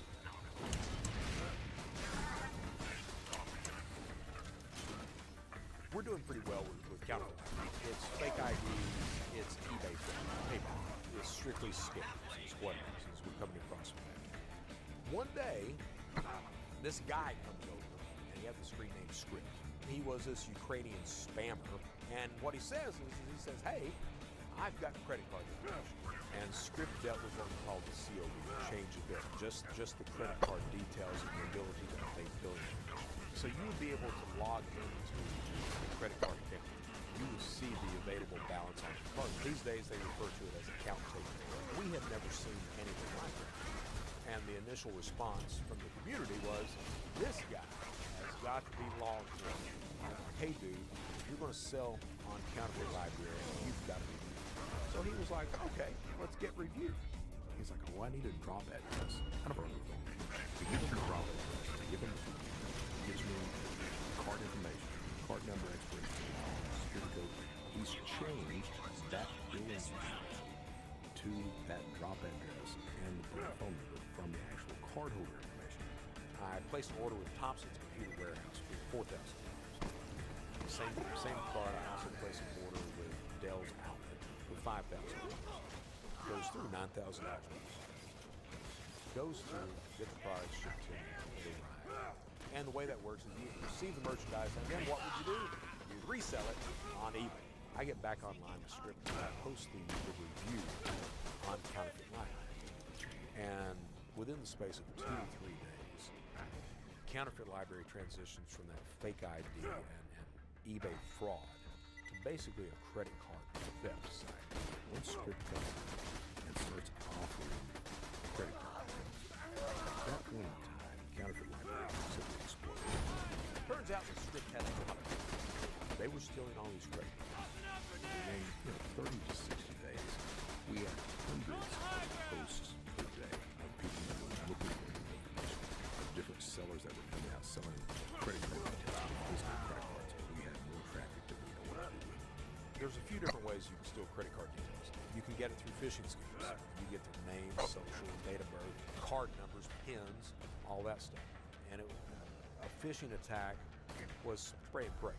So you'd send out 2 million emails, and you got 20,000 back. That's a good day. You got 20,000 card numbers. You can do it physically, all right, and that involves a skimmer. Maybe you install one at a bank, at a gas pump, and you insert the card, or you give someone the card, and they've got this little device in their hand, and they swipe the card through, and that captures the credit card details. So there are several different ways to get credit card details and information. Most of the data was coming out of America. You know, you can't order a lot of computers to a Ukrainian address. You need to order it to an American address and then have them shipped out or cashed out from there. So Script is the first guy, the first Ukrainian that comes into English-speaking environments, all right? For cybercrime or scams or fraud to succeed online, three things have to take place. You have to gather data, gather the tools, you then commit the crime, and then finally you have to be able to cash that crime out. Well, they had the tools. They knew how to commit the crime. What they could not do was cash it out. With YouTube Premium, enjoy ad-free videos, plus the YouTube Music app. If you were good, you would profit $30,000 to $40,000. COBs, that change of billings, typically sold for 8 to 10% of whatever the available balance is of that card. So if you're buying just stolen credit card details, just the cardholder's name, number, address, things like that, that's going to run, you know, $7 up to maybe $30 per card. You know, where do you put that money? Well, I had a house in Charleston, South Carolina, spare bedroom, cashed a lot of it in there. I also had bank accounts in several different places. When I was in Germany, I lived very, very quietly.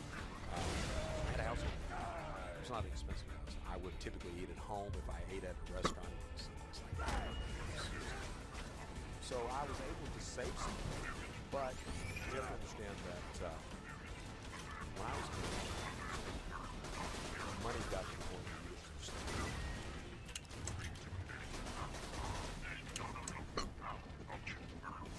The way shadow comes up, this distance learning is big. He found out about counterfeit not doing any fraud or credit. He didn't give a damn about that. He gave a damn about the degrees and taking degrees of himself. So his members from his forum, a couple of thousand, they come over and start bombarding the forums there. So we can't conduct any business all of a sudden. One of the ID guys, his name was Seth Sanders. He goes off and he builds shadowcrew.com. He had maybe 60 members at that time. Not much traffic. The site goes damn operates really well. He comes back over and he's like, you know, guys, why don't you come to Shadowcrew? And I was like, man, we can do that.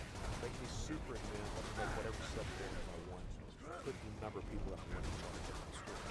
Absolutely. So we shut down basically the counterfeit and transition over to Shadowcrew. It was an explosion of users. So Shadowcrew was really up today's dark web markets and financial cybercrime as we know it. It was the first real structured forum and communication channel for online criminal activity. You knew by looking at the screen that it was what the history of that individual was. We had escrow systems, so if someone didn't trust another, they could go through me initially, and I would hold the money until they got their item, then I would pay the seller. Now, before these criminal communities, the only avenue you had to network with other criminals was IRC, Internet Relay Chat. It was rolling chat. You had no idea who you were talking to, if you trust them, if they had a product or service, if it worked, if they had it, or if they were just going to rip you off because everyone there was a crook. So Shadowcrew at its height was 4,000 members strong. So out of 4,000 members, you may have had 60 to 80 different sellers. Most of it's credit-based. Most of the credit-based is online details. We had passport guides, we had fake ID guys, stuff like that.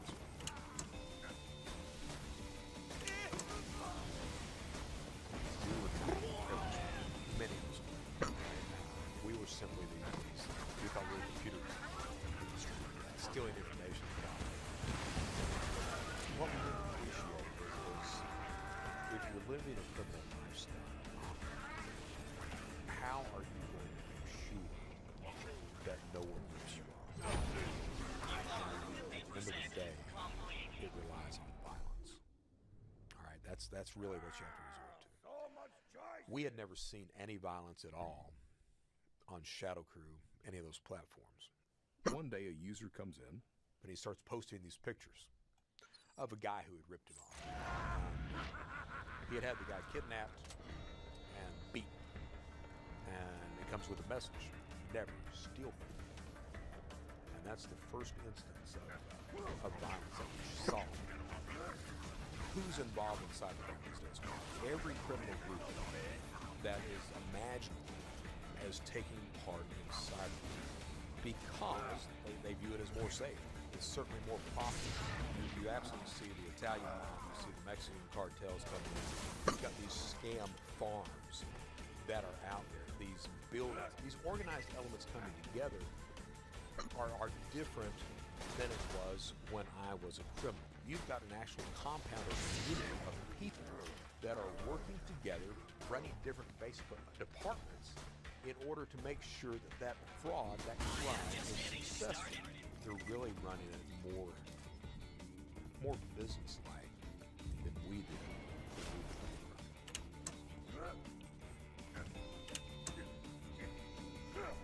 We have tens of thousands of hits that were coming in per day, but you have to remember that you could access shadow without being registered. Now, we were able to see IP addresses that were coming in. It was evident that law enforcement they had several identities on shadow. You know, back then, how do you avoid detection? What's your operational security? You would try to have the server located in a country where it was difficult for law enforcement to subpoena anything from. I moved a lot from Kentucky to Tennessee to South Carolina. I would try to find hotspots that I could use that weren't in my home. You did not have access to these proxy addresses where you could hide your IP address. It wasn't until later that those things came online. Did you know you can AFK Bloods and Zaya whilst learning to code in Python? Go to boot.dev. We've known our students to pull it off. Here's how. Monitor 1, code. Monitor 2, level rune crafting. Before you know it, you'll have written Rightfully or not, I was scared to death that Rico was going to come down on my head and I was going to get the brunt of it. So I retired. Step out of Shadow Crew. About the same time I stepped out, our forum techie, he went by the screen name of Scarface and Cumba Johnny. His name was Albert Gonzalez. And he was making money, or stealing money, doing the CVV1 hack. So one day, he's standing at an ATM in broad daylight, and he's putting one white counterfeit card in after another, pulling $20 bills out. Just so happens, across the street, two cops are sitting there, and they start to notice this kid walks up on Albert. Albert's wearing a disguise, a wig. Albert falls apart and flips. So Albert flips, he goes to work for the Secret Service. Albert comes back into Shadow Crew, and he takes over. And he tells the community, hey, in order to remain safe, we need to make sure we're using this VPN. That way everything's, safe and secure. Turns out the VPN's owned by the United States Secret Service, and that's where, if you read the indictments, that's where the $4 million comes from. That was the amount of stolen information that went through the VPN during those months of investigation. The Secret Service was able to get addresses, names. The reason the Secret Service was created was to protect the nation's monetary supply. So, of course, cybercrime, everything's transitioning over to online payments and everything else. Of course, they are going to keep rolling. October 26, 2004 was when Shadow Crew shut down. Cumba Johnny and Albert Gonzalez had called for everyone to be online at the same time. And the idea was they would swoop in and get everyone. They arrested 26 people across 6 companies in 6 hours. I avoided the arrest because I simply left Shadow Crew before the implementation of the VPN. I was online and I ended up on Shadow Crew. And the site had been changed. All of a sudden, you didn't go to the Shadow Crew forums. There was this page of this guy behind bars. There was this message of, you are no longer safe in the shadows. We advise you to report to your nearest United States Secret Service field office and turn yourself in. Well, I'm not about to. So there was all this going on. I was living under an assumed identity in Charleston, South Carolina. I was very hard. I ended up getting access to the California state records. I was like, well, I wonder if you could file tax return. It turns out you could. Tax return identity, that was what we called it. I would file tax returns from Sunday through Wednesday. Thursday, I'd plot a map of ATMs. Friday and Saturday, I'd cash out. I'd have the returns deposited on prepaid debit cards. Typically cash out in the range of $160,000 to $180,000 a week. And I stole a lot of money. And that's when you learn how to launder money.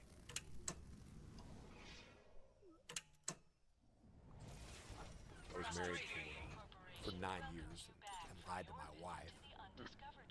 I lied to her every day. Every day. Took her 3 years to find out I was a crook. Next 6 years for me saying, I've stopped, will stop, I'm going to stop. And she leaves me every night. I get depressed. That fear of being abandoned becomes real. I caused it, yeah, I caused it, but it was still real. Walking around the house all day, just crying, depressed. From there, it leads into shadow crew. And what happens was, I was always this clean-cut criminal. I didn't start drinking until I was 34. Well, my life, I never drank. I'm the guy. I'm literally that guy that walks into a strip club and falls in love with the first stripper that he sees. Her name was Elizabeth. Elizabeth didn't know what I did for a living. I lied to her too. But I ended up getting engaged to her. But I retired. I stepped out with Shadow Crew April 14th of 04. Stateside, I had probably 250 grand in cash, and went through in the space of just a few months. Went through all of it. So October rolls around. Shadow Crew gets busted. I don't have any cash, and I wanted to keep up that facade. So the only thing, because of Shadow Crew being busted, didn't know who to trust me. The only thing I could rely on, criminal-wise, was running counterfeit cashier's checks, which I had religiously for years screamed at people not to do that. February 8th, 2005, I was supposed to pick up a couple of Tiffany diamond rings, totaled like $19,000. I was in Charleston, South Carolina. I had waited for a UPS driver to drive up. I met him at the drop address, got out of my vehicle, told the driver he's got a package for me. In this case, the driver said, "Yes, I do. Can I see your driver's license?" I pulled out a driver's license. It was my driver's license. I didn't have the ability to get a physical. He handed me the package. I handed him a counterfeit cashier's check. I turn around, take 3 steps.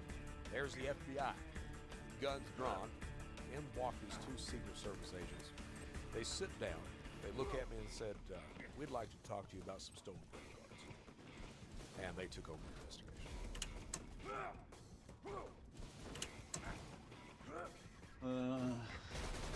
I need help fixing my sink. Okay, let me find a tutorial for you. Do you have a pipe wrench? Is this it? Maybe I should schedule a plumber on Thumbtack. Good call. You the man. Black Friday and Cyber Week hate to see me coming. But this year I said, you know what? I'm gonna shop smarter. So they asked me about some credit cards. I really don't tell them anything. One agent looks at me, he's like, "Well, we got your laptop." I was like, "Yep." And then he looks at me and he's like, "Well, is there anything you can do for us?" I think the state had me under 30 different indictments. I think the total was $397,000, which is phenomenal. Somebody up in Washington called whoever they needed to call and got the bond reduced to $1,000. I walk out, it's like midnight. First call I make is to Elizabeth. I'm out. And she says, "I'll be there." She pulls up in a limousine, gets out, pops in the trunk, gets these 2 plastic storage containers out full of my clothes, drops off the table, comes over, hugs me, "Call me later." Gets in the car, leaves. I'm standing next to a Secret Service agent, and this guy looks at me, he's like, "Is that your deal?" He's like, "Man, I am so sorry." And of course, that relationship fell apart. The Secret Service field office is out of Columbia, South Carolina. They put me up in a suite, not suite, paper, and I started to work for them. So working with the Secret Service, it was typically 4 to 6 hours a day. I was paid $350 a week, plus they took care of rent and stuff like that. They had me hooked up to a laptop. The laptop was hooked up to a 50-inch plasma monitor mounted on the wall. 2 agents in the room at the same time. They were at a desktop computer next to mine, and the job was for me to educate them on cybercrime, and also for me to help out with investigations. So target people, surf the forums, basically be gone. Target people for investigation. And that's what I do. Ultimately, Operation Anglerfish, it arrests John Giannone, it arrests a few other decently sized people. You know, eventually we have the Secret Service agents. They got bored because a lot of it's just monotonous.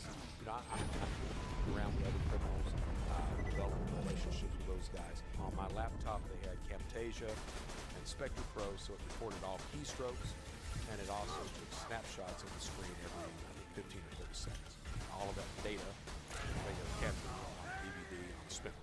That's what happened. At the same time, I'm the guy that I've got an ego.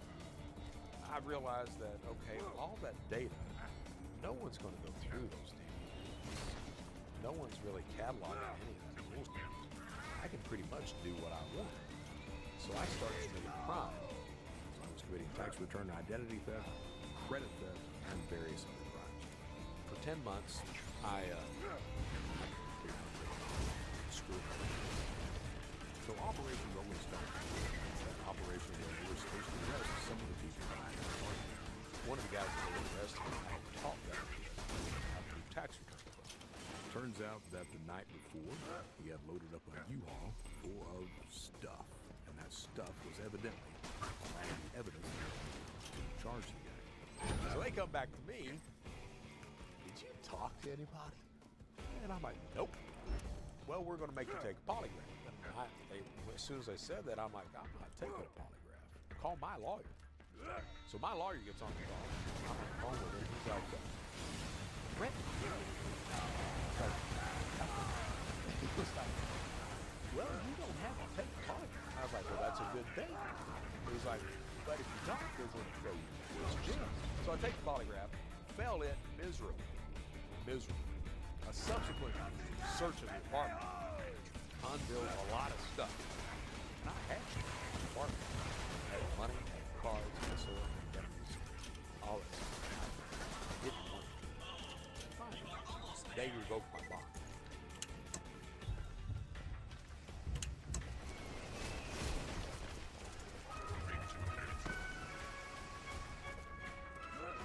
Hi, I'm Ryan Reynolds, and welcome to my mountain television software demo stop. Let's be clear, there's a full medical team. Milk. Bad. I got it. I'm gonna take it about like 10 or 15 minutes. You got ice cubes? I've never had an experience like that. Can I get the lines for you? You got the lines perfectly. I'm so sorry. Today, we'll learn why Mountain is the hardest working software in television by demonstrating how brands, big and small, are using it to transform their market. Of course, that sounds like boring. So I thought, what if someone ate a Carolina Reaper right before doing the demo? I thought I was here to promote my small business using Mountain's platform. Oh, you are. You are, but we'd also like to see you eat the peppers. Only because I love you. Love you too, Steve-O.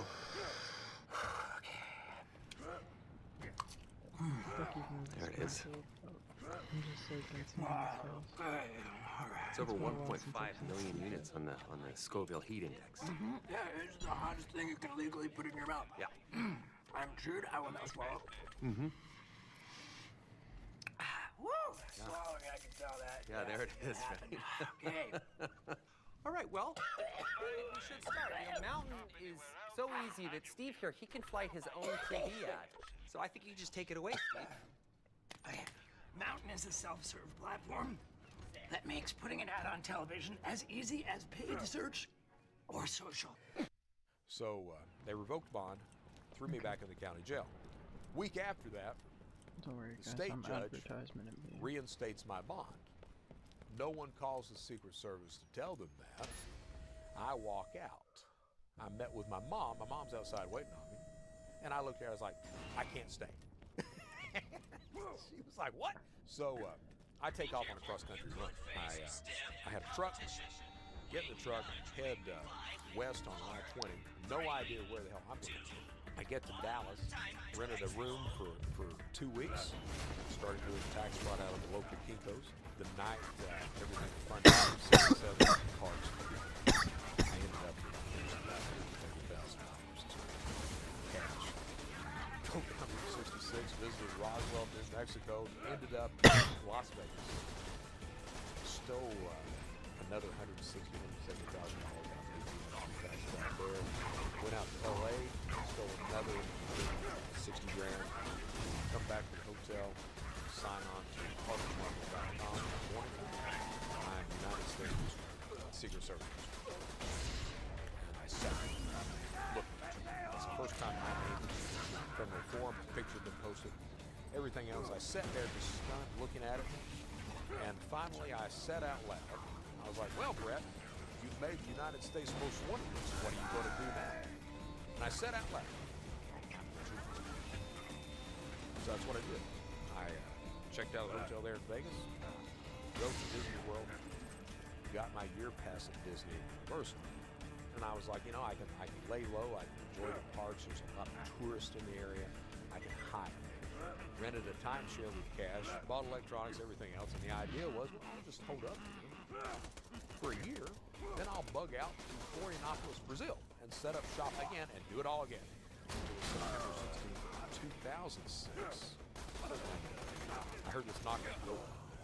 Got my ass out of bed, looked through the peephole, another Secret Service agent, and an Orange County sheriff. Would you guys like to come in? And he's like, well, we can put you in cuffs first. Yeah. My understanding is they used a triggerfish. Back then it was called triggerfish. Today it's called stingray. To locate them. That is a box that simulates a cell phone tower. Back then, I don't know what it is now, what the tech is now, but back then it would locate you in a 7-foot radius. With YouTube Premium, watch ad-free videos and listen ad-free on the YouTube Music app. That's right, one subscription, 2 apps. Set up automatic downloads and watch offline, in the background and on the go. Try 1 month free.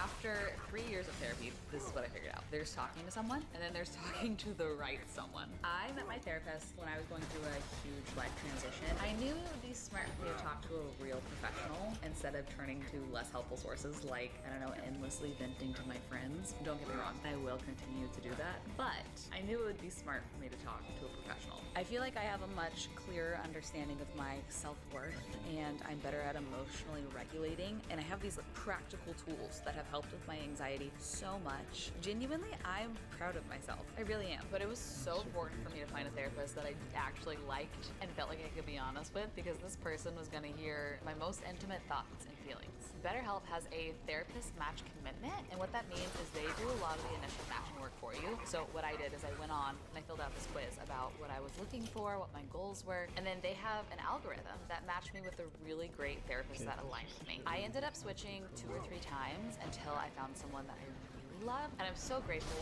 that they made it so easy for me to find a good match and switch until it was perfect for me. In my opinion, that is so much less daunting than just going out and trying to find a therapist on your own. And it's pretty cool that the match that we ended up making has been by my side through so much life at this point. Like dating, 2 cross-country moves, getting married, career changes, lots of growth. And if you're ready to start that journey too, check out BetterHelp today.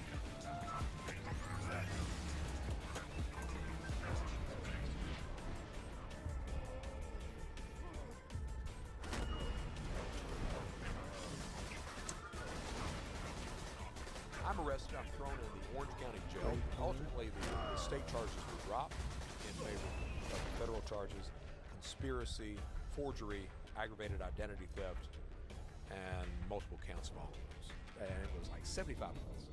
When I got to Big Spring, Texas, at that point you understand exactly the prison is. The inmates run the prison, not the guards.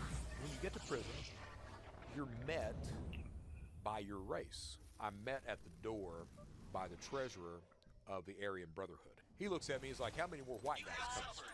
I'm like, I don't know, 3 or 4. Next question is, what are you in here for? My answer is, computer crime. And I smile. No, you don't say computer crime in prison. That doesn't mean hacking, credit card theft, all this bullshit. When you say computer crime, that means child predator. So he's looking at me. He calls his big buddies. They circle around. What did you say you were in here for? So I tell them, no, I'm in here for this. And they're like, okay, sounds good. You still said computer crime. Now, the way it works, they will not attack you until they know you are that predator. At that point, that's your ass. Or it takes the guards telling them that you're that guy. Well, none of the guards told them anything. Spent 2 years at Big Spring, and at Big Spring is where I realized that the only person that put me in prison was me. I ended up serving about 7.5 years total.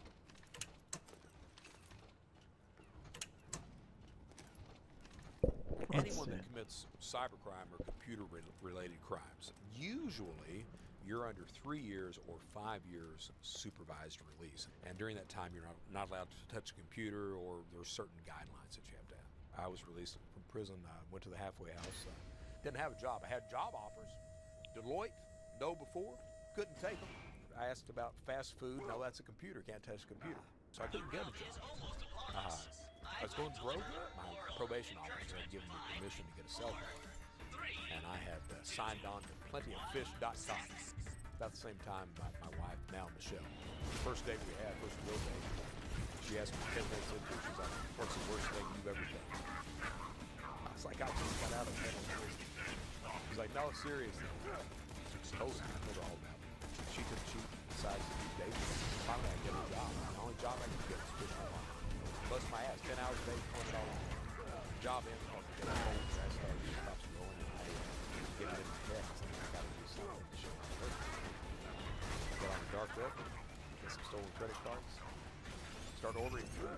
So I get caught with it. Go back to prison.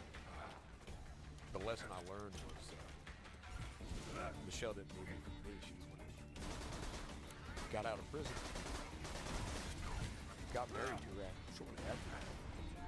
I ended up reaching out to this guy, FBI. And I sent him a message. I was like, hey, man, he had arrested a lot of people that I knew. I said, I think you did an outstanding job. You've got nothing but my respect. And at the end of it, I was like, I'd like to get legal. That man responded within 2 hours. In 2 hours, he gave me references, he gave me advice. That led to Carice Hendrick being the first person that hired me to speak for the Card Not Present group. AARP has me as an ambassador for them. I work hard every single day. I wake up every morning to protect people from that person that I used to be. Today I lead a very blessed life that I don't really, that I every single day.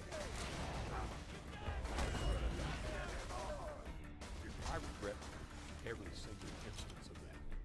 Of the people that I knew that I victimized, the people that I didn't know that I victimized, of the people that loved me, that trusted me, that put faith in me. Every single day. And the only thing you can't fix that. There's no fixing that.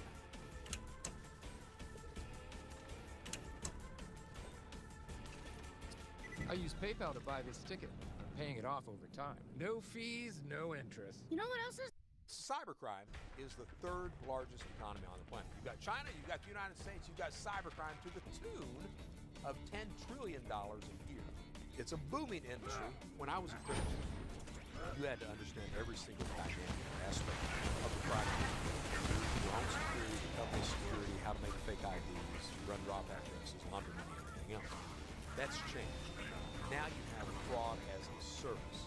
Every single product and service is off the shelf. A criminal now doesn't have to understand any aspect of the crime. They can immediately buy tutorials, take live instructor classes, buy anything that they need online, and immediately start being successful and profitable at crime because of it, because of the ease of access of Telegram, things like that. You see crime continue to explode. It absolutely has to do with the pandemic as well. You know, during the pandemic, we saw a lot of criminals committing unemployment fraud, PPP fraud, stuff like that. What advice do you have for the general public on how to best protect themselves from cybercrime? Okay, let's talk about that threat. You got mass media out there. They paint computer criminals or attackers as hackers, computer geniuses. No, it's not computer geniuses. It's the stuff we know about when we do it that creates that opportunity for attack, right? 90% plus of every single attack uses a known exploit.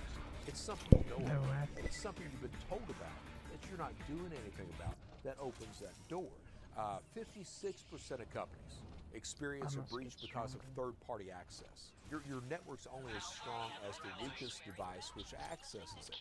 Over 41% of every single router on the planet has a default password. Oh, and that's not even the big one. The big one, 80% of every breach begins with a phishing attack. What makes phishing so important? Why is it so widely used? A phishing attack is a social engineering attack. It boils down to how good of a social engineer am I, a liar, am I in convincing you to do that thing. They know what it takes to manipulate you into giving up information, access, data, or cash. Why would I try to brute force past a firewall if I can send an email to someone sitting behind that? That creates that threat landscape. For individuals, it's not that difficult. It begins with freezing your credit. Credit freezes became free September 2018. Today, the population, 12%. 12%. The other 88% are victims waiting to happen. All right? So freeze the credit of every single person in the house, including children. Children are the #1 victims of identity theft. 1 in 4, 25%. All right? So freeze the credit. That's free. You have to contact all 3 credit bureaus. Do you use the same password and, log in across multiple websites? Chances are you do. 80% of the population does. So good password security. What does that look like?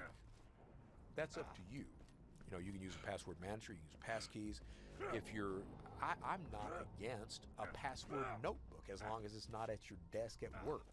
So these things are important. From there, you can look at multi-factor authentication, things like that. But it begins with freezing credit, monitor accounts, place alerts, good password security, and then you go from there. If you've got just a modicum of security in place, chances are I'm going to find an easier target, all right? You've still got the investment schemes, you've got the romance schemes that are out there.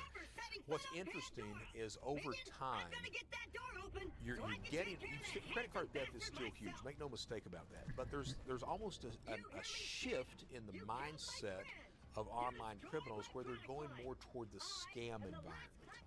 They're more reliant on manipulating through that lie or social engineer. They're more reliant on tricking that victim into sending cash out instead of doing account takeovers and things like that. Trust is usually established through technology, tools. So they'll use spoof phone calls. You won't see the phone number they're calling from. You'll see your bank, the FBI, Sheriff's Department, Social Security Administration, something like that. The idea is to try to get that victim to do a knee-jerk reaction. Oh, and click. Well, you're done. This morning, I got an email as I was walking here from Coinbase. Someone logged into your account.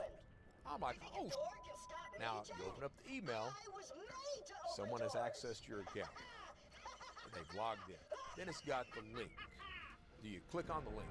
No, by God, you do not. You close out that email. You go to your browser. You type in Coinbase.com. I logged in. No one had access to my account, but I did change my password. So that's something you got to understand. Whatever you do, report those crimes to law enforcement. If you don't report these crimes, people like me, we get away with it, and we keep going. You can choose to raid the caravan, or you can choose to guard it. This is a game where slaying monsters are not the only way to grow stronger. Heck, it's not even the main way. Discover relics in the ruins. Loot treasures from the bandit camps. Learn skills by finishing quests. Profit. I grew up knowing how to do insurance fraud, faking stolen cars, charity fraud. So that's the life I grew up in. And I had the opportunity to choose that. And I found eBay. And liked eBay a lot. I was like, there has to be some way to make money on this. Didn't know how. Began doing eBay fraud around the year 1997. watched Bill O'Reilly on Inside Edition. He had a show that night they were profiling beanie babies. The one they were profiling was Peanut Royal Blue Elephants. That was for $1,500. So I skipped class the next day, go around all these little Hallmark stores looking for Peanut, but these gray ones. Exact same elephants, different color. Had these gray ones for $8. Found a picture of a real one and I posted it. I used a picture of a real Peanut beanie baby. So this woman wins the bid. I don't want to be on the defense of the conversation. I want her on the defense. So I send her a message. Hey, you win. Congratulations. By the way, we've never done any business before. I don't even know if I can trust you. What I need you to do, go down to the U.S. Postal Service, pick up a couple of money orders, issued by the United States government. That protects you. More importantly, that protects me. You send me those, I'll send you your U.S. Postal money. The reason I say so is you could actually cash those money orders out at the post office. Right? And because that victim wanted that beanie baby so bad, they believe that allows me to establish trust. She believed that, sends me the money orders, I cash them out, send her the preacher in the mail. I did that crime under my own name, dumbass that I am. Immediately get this phone call. This is not what I ordered. And that's the first online crime that I committed. I ended up defrauding the woman of $1,500. A lot of them, they get so exasperated, they throw their hands in the air, they walk away. You don't hear from them again. So that's the first online crime I committed and got away with it. And it emboldened me. Keep going. I was kissing. And if you understand that, not just about me, but about these guys that are online doing this, you can probably protect yourself better.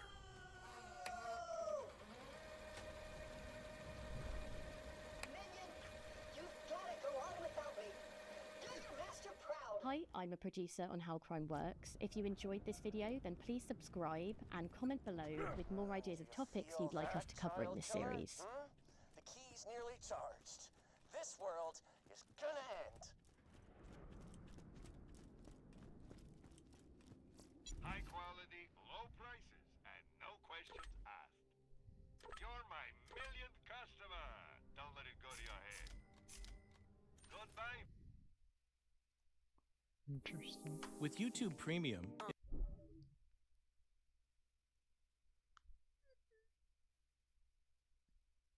I feel like I have to clear the air and talk about some horrible things that I need to admit to about myself, because every couple of months somebody will be very wildly confused about me expressing the horrible things that I've done and try to justify the horrible things that I've done by saying, oh, but you did this to bad people, or there was context to this, when I need to clear some things that are just untrue.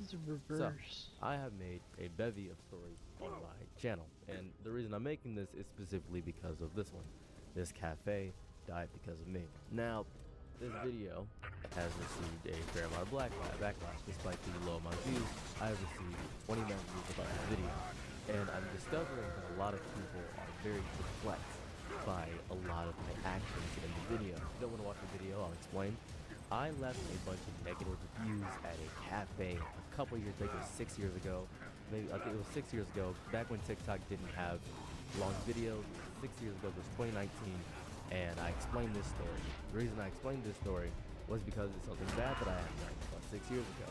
I'm 29 now. I was, I believe, 23 or 22 when this happened, and I explained this. I don't drink coffee anymore, and the owner of the establishment has squashed the beef and has a very better job now, and everybody in the employment has been taken care of.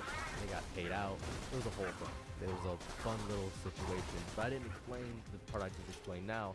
I only explained me getting the place shut down. That's what happened. That's what I did. And people were saying, you ruined so many incomes, you messed up so many lives, you destroyed so many people. And that's true. That's true. You were just stating what I said in the video.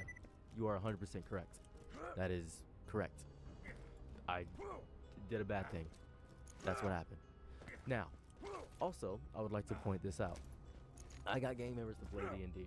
I was a Crip during this time. I was a member of a gang. I was doing horrible things. I was taking copper from people. I was holding people at the end of a barrel. I was doing horrible things. My granddad has a femboy harem. These are stories about my life. This isn't me just saying nonsense and making up garbage. These are stories that happened in my life.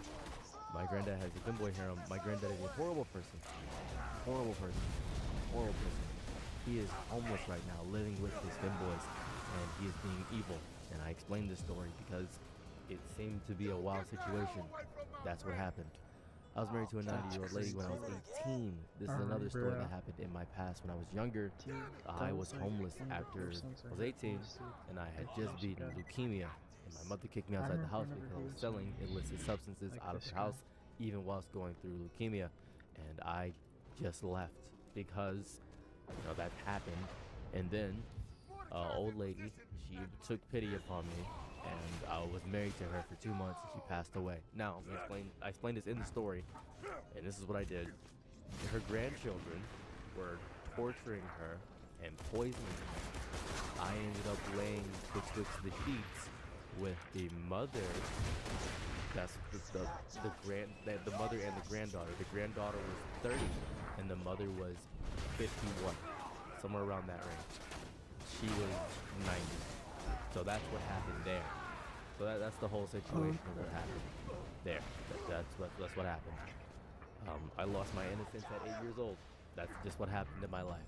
And when I was 16, I mentally abused a woman and a man actually too. I was doing horrible things. I was convincing her to betray her family. I got her to give me her father I got me to get her father to give me a bunch of money so I could waste it. I was 16 at the time, and it was 13 years ago, and I explained these bad things I've done. Now, these videos are my past. They're not me making something up, not something for shock value reviews, because I didn't think I would get a bunch of people to watch me, ever. I think we have discovered something that's really important. That's why I want to address all the allegations. The reason I'm making this video is because I received an email. I'm going to read the email verbatim. I'm very bad at reading while talking, so give me one moment. It says, and I quote, "Hey Saros, just saw your recent video about you getting that cafe shop closed, and it really broke my heart. I donated $20 to your GoFundMe because I thought you were a good person. I thought we had a connection, and I thought that you had the same kind of mental illness as I did, but you were trying to be better. But it turns out you're not trying to be better. I can tell the situation happened recently despite you not specifying a date. It felt too recent to be real, and it messed me up. I'm sorry, but if you could make something addressing this, I'd really appreciate it. I don't want to believe you are a bad person. To you," and I'm not going to reveal your email or your name because you gave me your email and your name because you emailed me. "I am not a good person. Please, I deeply beg of you to not put something on me. You have encountered a series of digital artifacts, a voice passed through a microphone, words typed on a screen, curated by, moved by moment, by the strange alchemy of what I choose to release into the ecosystem. You have assembled a ghost from these echoes and called it a good person. You do not know the weight of my silence. You do not know the cadence of my breathing when no one is listening. You do not see the unedited footage of my life, the mundane anxieties, the private grief, the small, stupid kindnesses that leave no trace online. You have seen nothing of that. You know the sculpture. You do not know the marble, or the stars and the hands that carved it. The moment you believe your interpretation of me is complete is the moment you confess you are not looking at a human, but at a mirror. You are seeing a story you built for yourself and hung my face on. That is what you've done. And that is not real. It's not real at all. I'll give you a small timeline of my life. When I was born, I was immediately abandoned. My name is CEROSDELAGLRANDV. That means king of nothing. My dad named me an insult the instant I was born. He took my twin brother and left me. I was born in Egypt, Alexandria. My mother, Nephis, was her name. She left with my father when she was 18 and my dad was 30. That is the beginning of my life. That's what happened. I was homeless at the time, being raised with my older brother in poverty. Third world poverty, just horrible, evil, disgusting, nasty, living in filth and trash, getting infections, having worms in my stomach. It was really bad. Horrifying. You ever see those African children with those big bellies but skinny frame, malnourished bones? I was one of those kids. If you're curious about my past. This does not justify anything I'm doing now, but it explains a framework and gives context and contextualizes what I started off with. Because you can be good despite any of this. You can be kind despite any of this, and that is what I'm here to prove. I want to explain and be lucid in my details about how disgusting and evil I was in the past. Upon coming to America at 8 years old, I ended up near immediately joining a gang. Near immediately doing that. Because I lived in a horrible part of Ohio. That's what happened. But there's no gangs outside of LA. There are. Google it. Get out of your little small box of how you interpret the world and understand this world is much bigger than your interpretation of it. That's how life works. That's what happened. And then after that, horrible things happened. Married to a 90-year-old lady. I lived in Amish village. I ended up going to Las Vegas. And I've never smoked or drank in my entire life. Ever. Not once in my whole life. Because I saw what it did to other people, but that does not make me greater or better than anyone. I do this scared. I explain things about my life scared. And I want to explain this because it's very important. I'm not here to be your cautionary tale. I'm not here to be your redemption parable. I am not the problematic fave you defend to feel intellectually complex. That's not me. I am not the villain you vilify to feel morally secure. I am not a lesson. I am not an archetype. I am a specific historical event, a collection of decisions, reactions, traumas, and choices that exist in a linear sequence that is mine alone. You do not get to sand down the inconvenient edges of my history to make me fit the narrative shelf where you keep people you understand. I defy categorization because I am not a category. I am a lived experience. You desire to file me away as understood. It says more about your hunger for a manageable world than it does for me. At all. I do not share the wreckage. Become an inspiration. I do not autopsy my pain for your aesthetic pleasure. I share it because the greatest lie we are sold is that we are alone in our damage. That our private horrors are uniquely monstrous. And if I can help at least one person, one single human being, then I've done my job. I would never share all that stuff online about me. I don't care what you would do. You coward. You weak, gutless coward who is so scared of being themselves in any capacity that you have cannibalized the need to actively tell people your worthless opinion when you don't know how to share even your face on the online spectrum because you are a coward. You cannot look me in the eyes and say this to me. So I know that you have nothing to say that is of importance to me. Dude, this is a horrible gaming experience. How do you live like this? Well, I don't know, Linus. I don't have time to research upgrades for this thing. Can't you just build me one? Do I look like a PC building company that you... You are worthless. But you are not a failure and you are not a loser. But to me, in my context of the world, you are worthless to me. So where you stand. And it is not a blanket statement to everybody that insults me. This is not doing that, because that's not true. But I share these things because I know I'm helping someone. That's what I'm doing. My history, all of it, is not a curated gallery of overcoming. I choose the best parts of my life. It is a landfill. It is a box of broken things, some repaired, some still sharp. There is no morale to it. There's no moral to it, no tidy art. There is only the fact of it. It happened. That's why these stories don't have good endings. It happened. I carry it. That's why you were expecting, well, where's the good ending? What happened to that? Some parts are just bad. Some parts still poison me on bad days. I offer it not as a blueprint, but as evidence. You can be this damaged, this complicated, and still be here. Still breathing, still capable of having a tomorrow that is different from yesterday. There is a currency online. Traded trauma. A competition of wounds. A spectacle of confession that demands a payoff in praise and forgiveness and community standing. That is strange, because this is not that. My channel is not that. This is not a transaction. I'm not handing you my pain in exchange for your absolution. Your judgment is irrelevant. Your approval is unnecessary. This honesty is not a strategy to make people follow me, to make people have a bigger understanding of me. This happened all by accident. Had I had 10 followers, 15, or a million, I would still post the exact same stuff. Period. All the time. I would still post it. I don't care about algorithms or optimizing my content or doing the same style or fitting into a niche. I just want to talk. It is a position. It is standing in the light as I am without pleading for a verdict. I am a brand risk to everybody all the time because I'm not going to lie. And everything I've told about my life, every single story, every single thing I've said, every tragedy I've shared is the truth. And that's heartbreaking because the truth hurts a lot. It is not evil. It is not good. It is the truth. It burns because it is not filtered for public consumption. It makes you uncomfortable because it does not ask for permission to exist. It simply does. I see you do it. You hear something wrong, something messy, something that contradicts the clean narrative you prefer, and you immediately try to interpret it, to frame it, to find the lesson, to declaw it. There is no lesson. Stop. Do not try to sand the splinters from my history. Do not buff my regrets into life loves me.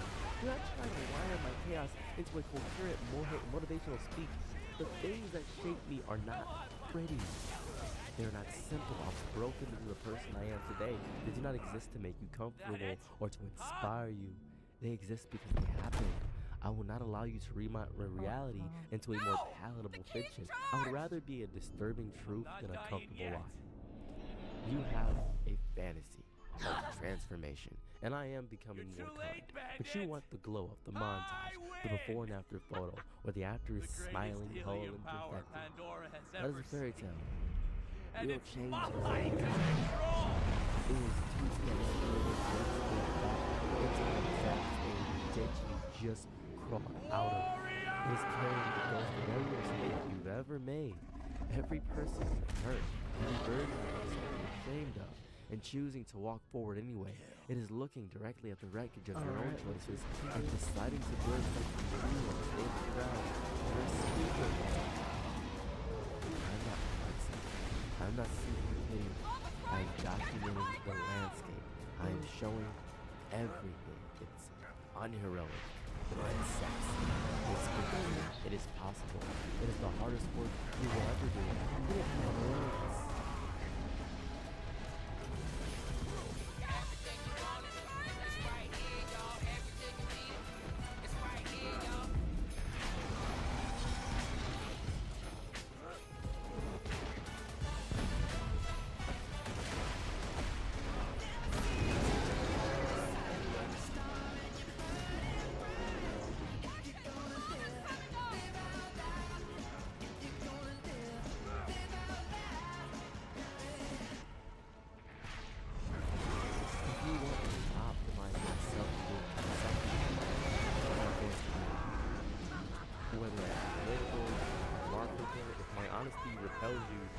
Good. The door exists. Unsubscribe. If it confuses you, intrigues you, angers you, comforts you, that is your business. They're not mine. Right? I'm not building a community. I'm not curating a tribe. I'm building a Discord. I'm speaking into the void. Find resonance. You are welcome. You do not. You are free. I'm not performing for an algorithm's idea of a person. I'm existing as I am in fuel view. Your subscription and following opinion is not the metric of my worth at all. You killed it. I do this for one reason. It's not for me. I do this for the person sitting in the dark convinced their damage is a life sentence. For the one who has made choices that they can't take back. For the one who feels so broken, so stained, so irredeemable that the idea of self-love feels as if it's a cruel joke.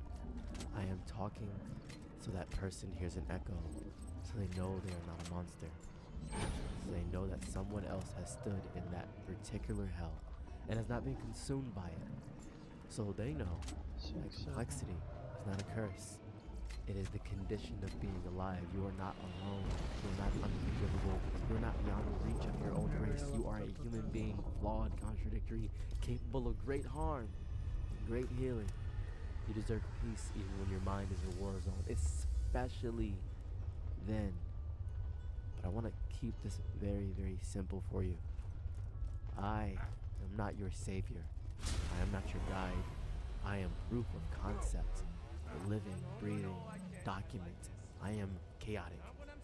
And it says it is possible to hold your own history in all its terrible weight. You still choose to move, to build, to love, to be. I'm basically America. That is all. This has not been a show. This has been a fact. And I wish you would go live your own instead of critiquing every small thing you disagree with on this channel, whatever it may be. I wish you would do that. Very drastic title, I know. I just woke up and I got a bunch of messages, so I decided to make this video. Blah, blah, blah. You do care because you made the video. Blah, blah, blah. Don't really care. Sorry the title is so insane. Very vague. You probably don't know what addressing the allegation. These are technically allegations, so I did it that way. Very clickbaity of me to do so. So I'm going to now tell you my unframed thoughts in the best way I can. I'll try to sound a little bit more poetic than I just did. I don't remember what I said in the previous thing. It feels as though I was just rambling, so I'll try to tighten up my words. It's gonna take a second. You can take off the video now if you got what you wanted from this. I really don't care. I have a Patreon if you want to help me out. It's $1 a month. If not, doesn't really matter to me. I never see this key again. If I could go back and whisper into my younger lungs, I'd tilt my chin at the skyline and say, I didn't paint that sunrise, but I carved my initials into the light. And you can see them shimmer if you squint through the fog at the right angle. See, I can preach bravery like gospel when there's a crowd watching, but if you really want to know the kind of courage I speak when I'm alone on my floor at 3 a.m., the loudest sentence I can manage is, oh good, I'm actually changing. There's something holy about saying the thing we're afraid to say. We all do it. We all do it the moment we realize the truth is too big to hold in our teeth. It's the same instinct that makes you touch your chest to make sure it's still beating. Take something as simple as meeting your own reflection. We say things like, you're different. Even though last week and the week before and the week before that, the same eyes have stared back. But today, for the first time, I was number 29 to finally look without flinching. And I'm not saying it for the mayor's sake, I'm saying it for mine. Because there are billions of people on this spinning mistake of a planet. Somehow I'm the one who lived inside this body long enough to notice the storm settle into something survivable. Pretty wild that I get to be the 29th version of me. 29 years old. Once upon a lifetime, I was first in line to witness my own rebirth. Beats with old school samples have been going viral recently.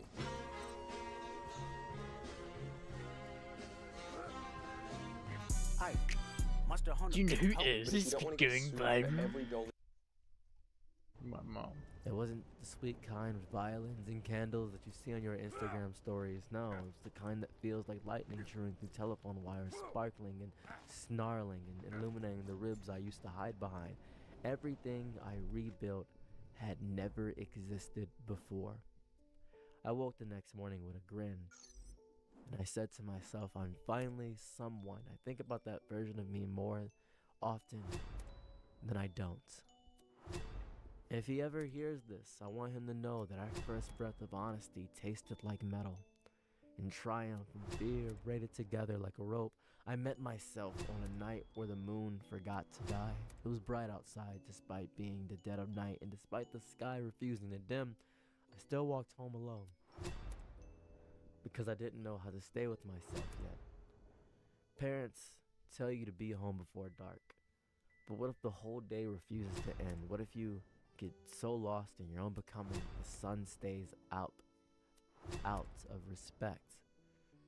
There are corners of this earth where the light refuses to leave. And it gets confusing, trying to ask yourself, is it too late to change or is it too early? And the answer is it doesn't matter. I grew like two unfinished stories waiting to be told by each other. Someone once asked me, I remember this comment, do you love yourself? And if I thought that for a moment, And I said if 1,000 voices were chanting no in my ears, I'd still dare to say yes. And that was enough. I learned to forgive myself the way a storm forgives the ground. By soaking it, shaking it, cracking it open, so something can grow. My darkness did not disappear. I just learned how to stop biting me in my sleep. I write notes on my soul in ink from all the nights I thought I'd never make it. I underline the important parts. Feared, flawed, fire-hearted. I wrote explanations of myself the way a map maker traces mountains, careful, reverent, knowing nothing is smooth under the surface. So when I muttered, I'm allowed to be this, my reflection answered, obviously.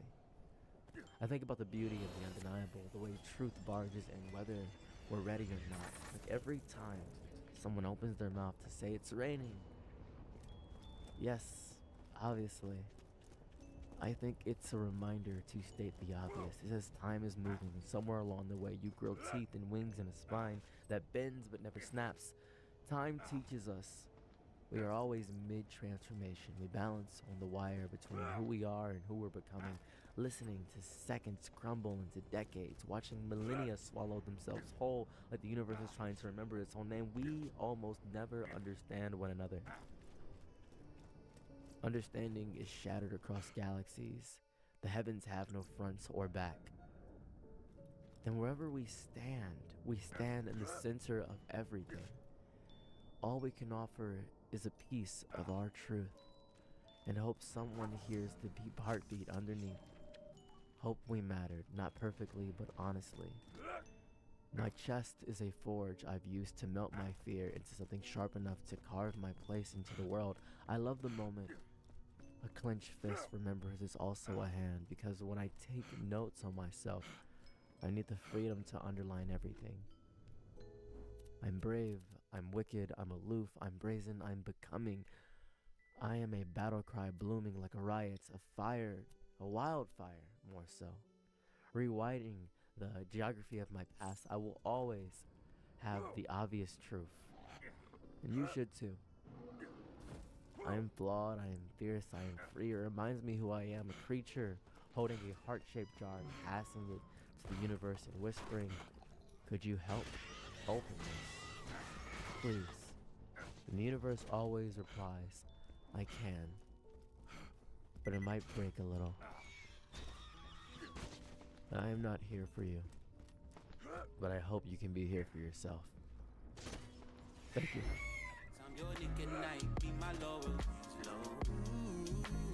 Happy to try what you need. Your world, I love to live in it. I love the ride when you're free. Good hair days start with a routine. An easy routine starts with a daily chew. Through Hims, you can grow thicker, fuller hair in just 3 to 6 months with an orange-flavored chew powered by finasteride and minoxidil. Ditch complicated solutions with expensive costs and simplify your routine with this doctor-trusted treatment that fits seamlessly into your lifestyle. Coke Bomb sounds appealing to me. I like Coke Bomb. This is, guys, listen, I've been watching this channel in my free time. I know a lot of you guys are probably new to this channel. Cedric Simpson, I think, is my favorite judge on here. Cedric Simpson is probably, you'll see as we watch more of these videos, Cedric Simpson is, I think, by far my favorite judge on this channel. This man does not play, dude. This man is like your disappointed uncle, dude. He does not play, dude. All right, hold on. Let's get a little rip ready, dude. How is he your favorite judge? Dude, this guy is goated. This guy is goated, dude. He don't play at all. Like, I feel like Cedric Simpson here is real, okay? You'll see as we watch more of these videos. Cedric is very real, okay? A lot of other judges on these YouTube channels are kind of out there, dude. Cedric is pretty grounded, dude. Cedric's got a hold on it. Cedric's not playing with you, though. Like, he'll give you a chance, but he's not playing with you, you know? Damn, Cedric on the pod. A federal, dude, any kind of, it doesn't have to be federal, any kind of judge would be a great interview, I think. That would be a really interesting one. That would be a very, very good one. Dude, judges have probably seen some crazy shit. Probably some insane stuff a judge could tell you, you know? Coke Bomb runs out of chances at the third violation. Versus Molly Fox. Good afternoon, Your Honor. Ellen Dennis, appearing on behalf of Molly Fox. Oh.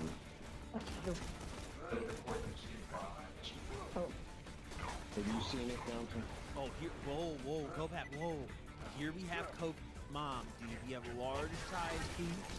We have, you know, the blonde, like, bottom of her hair, the frosted tips, per se, the woman version of that. What's the shirt here? I can't really tell. We've got Cocaine Mom right here, dude. I'm starting to see it. I'm definitely seeing it. Yup. You seen it, Downton? Yes, Your Honor, I have seen it. There's a bond violation here. Okay. Right.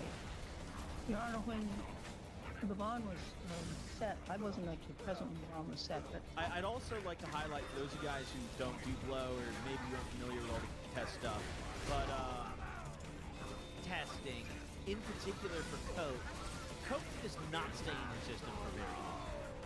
Okay? Coke does not stay in your system for very long whatsoever. It's like a few days. Obviously, it depends person to person, but generally, it's like 3 days from what I remember. Back in my era of being on probation and pissing in a cup all the time, it's about 3 days for blow to get out of your system. It is nothing like you can stay in your system for months at a time. Coke totally different. It's very short-lived in your system. So for this woman to be testing dirty, it means she's doing it regularly. Or on the off chance, she got really unlucky. It's more than likely she just is doing it pretty regularly. At that point, I think they all agreed that her major problem was with alcohol. Aha! That was why she entered a recovery program through community corrections. And she's also been attending AA. Now, she's not been positive for, as I understand it, she's not been positive for alcohol use since that time. Yeah, brother, we've upgraded. We've upgraded to Coke. Use is kind of, I don't know, an anomaly. And it seems from my discussion with my client, an anomaly. Kind of situational, and she realizes that this is absolutely unacceptable. You had another anomaly that hard. Right, I understand.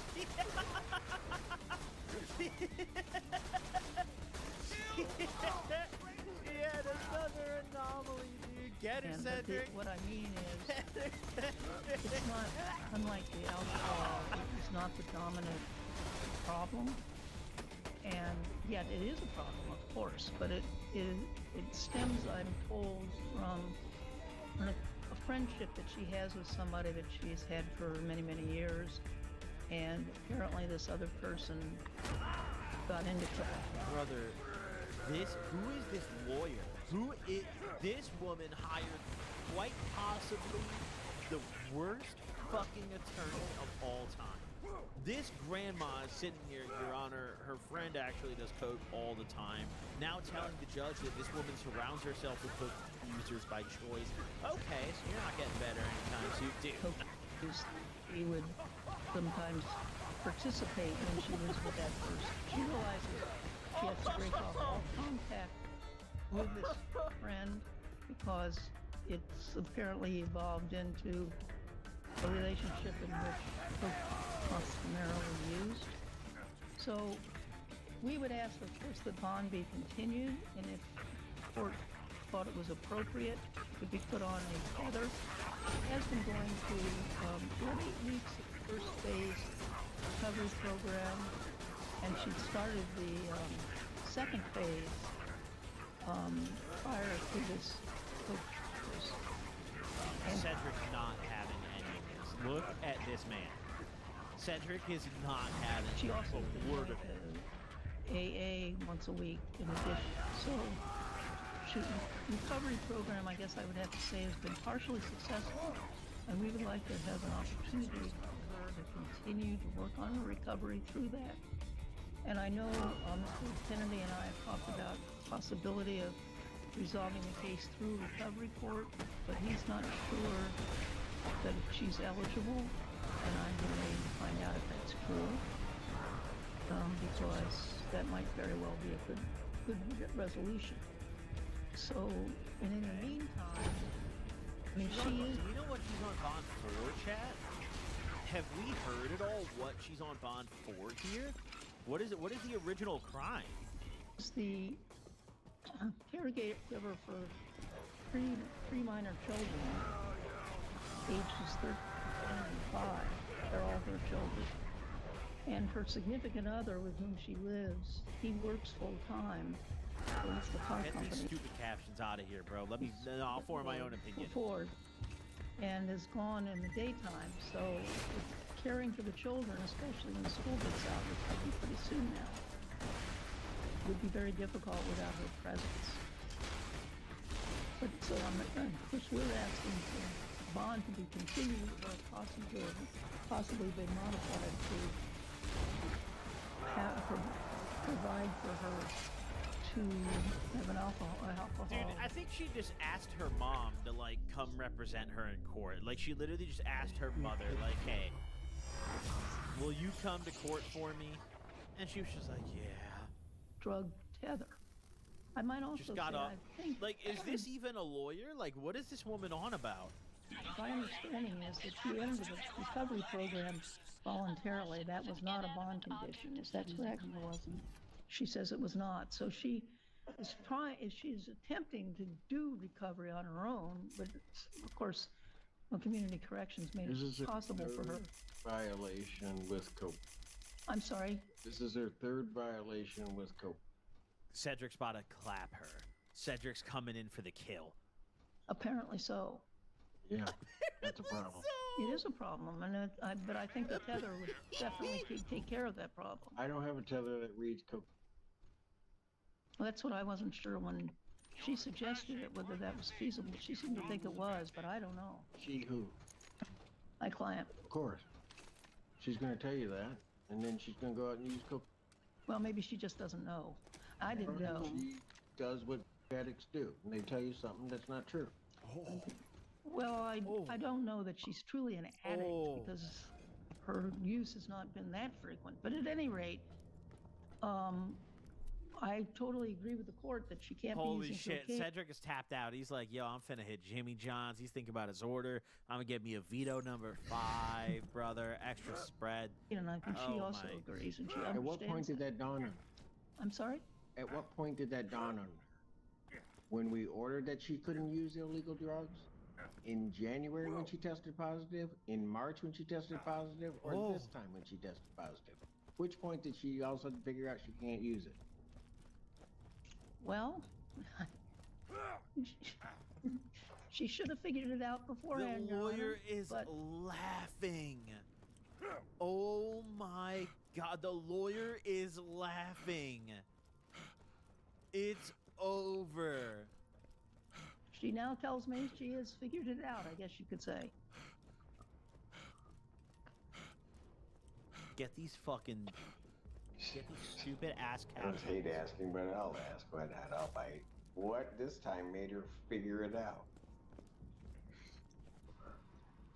Well, maybe she's come to a realization that it's not a good thing for her. I mean, she's brought it up in the group sessions that she's had, these weekly group sessions, and I think they've convinced her that she has to cease her friendship with her old friend because obviously it's not a friendship that's furthering her best interests. And she tells me that she's going to do that. This lawyer's just airing it out, dude. This is unbelievable. Lawyer's just like, yeah, she hangs out with all these friends that are cokeheads and like is very good friends with them, does it all the time. Like, what? I hope that she has. You're better off without a lawyer. Realization of how damaging to herself that this is. We're going to adjourn the probable cause conference in this case to June 5th, 2025, 9 a.m. Oh, that just happened. For violation, defendant's bond is revoked. Oh my God, that just happened 5 days ago. Oh, they just remanded her into custody. They just took her. That's it for me today, Your Honor. Thank you. Yeah. Happy birthday. Happy birthday! She got owned 5 days ago, chat. Coke mom, third violation. Calls the case. Potentially the worst lawyer I've ever seen. The lawyer just came in like a bandit and made a bunch of money. off, like, absolutely doing nothing but fucking their client straight in the ass. Just absolutely piping their client. Your Honor, my client hangs out with nothing but cocaine addicts. Your Honor. Like, what?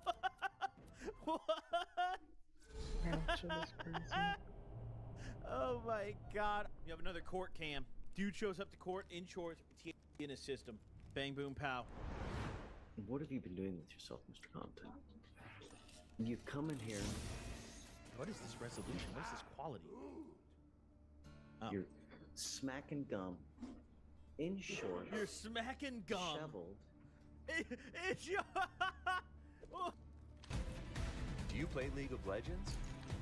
Microsoft has a brand new way to get Riot points. All you need to do is sign up for Microsoft Rewards, then search, play, and shop on Xbox, Edge, Bing, and other Microsoft products every day. You'll earn Microsoft Rewards points, which you can redeem for digital League of Legends gift cards. So what are you waiting for? Get started now at rewards.microsoft.com.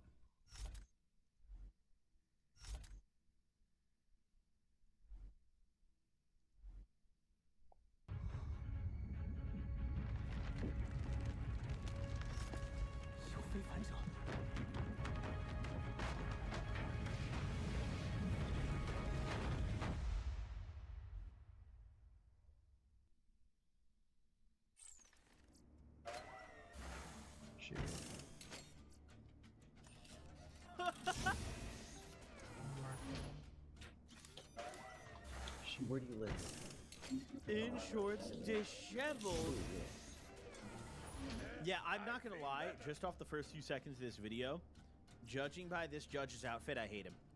He has a million Reddit karma, I can also tell, by that stupid little bow. Oh my God. Maybe I haven't seen enough of him, though. I don't know.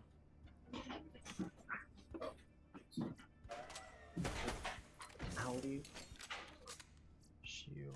Did you graduate from high school? Yes, sir. Yes, sir. You don't look good. One more. You just don't. You're obviously not working, not making any money.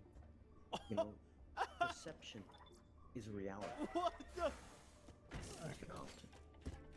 And if you're gonna continue like this, It's talking like agents, man.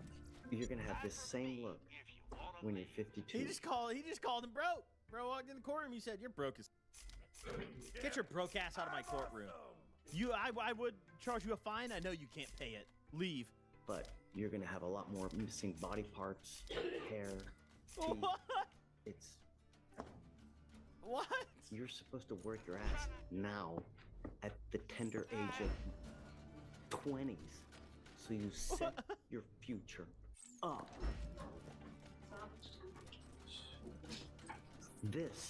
Something else is going on, and we don't know what it is. I'm sending you for a test right now. I want to know what, if anything, is in your system, first and foremost. If you fail to take a test, I'm going to make your bond so high. We're going to figure out what's going on with you, because as it stands now, it just doesn't look good, and you're going nowhere in life. And I'm going to do everything in my power to try to turn that around. Do you understand, Mr. Compton? The way that you've been conducting yourself, the way you look, it's not a good look. And you will become yet another statistic of the system. The system failed me. I will refuse to let the system fail you, and I will do everything in my power to prevent it from doing so. Do you understand? First and foremost, I'm sitting here. I just like can't. I'm really conflicted on this judge.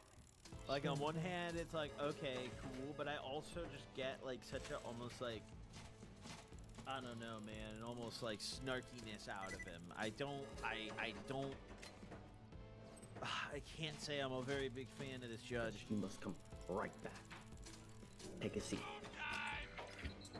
You are not allowed to just smoke and do nothing. Do you understand, Mr. Compton?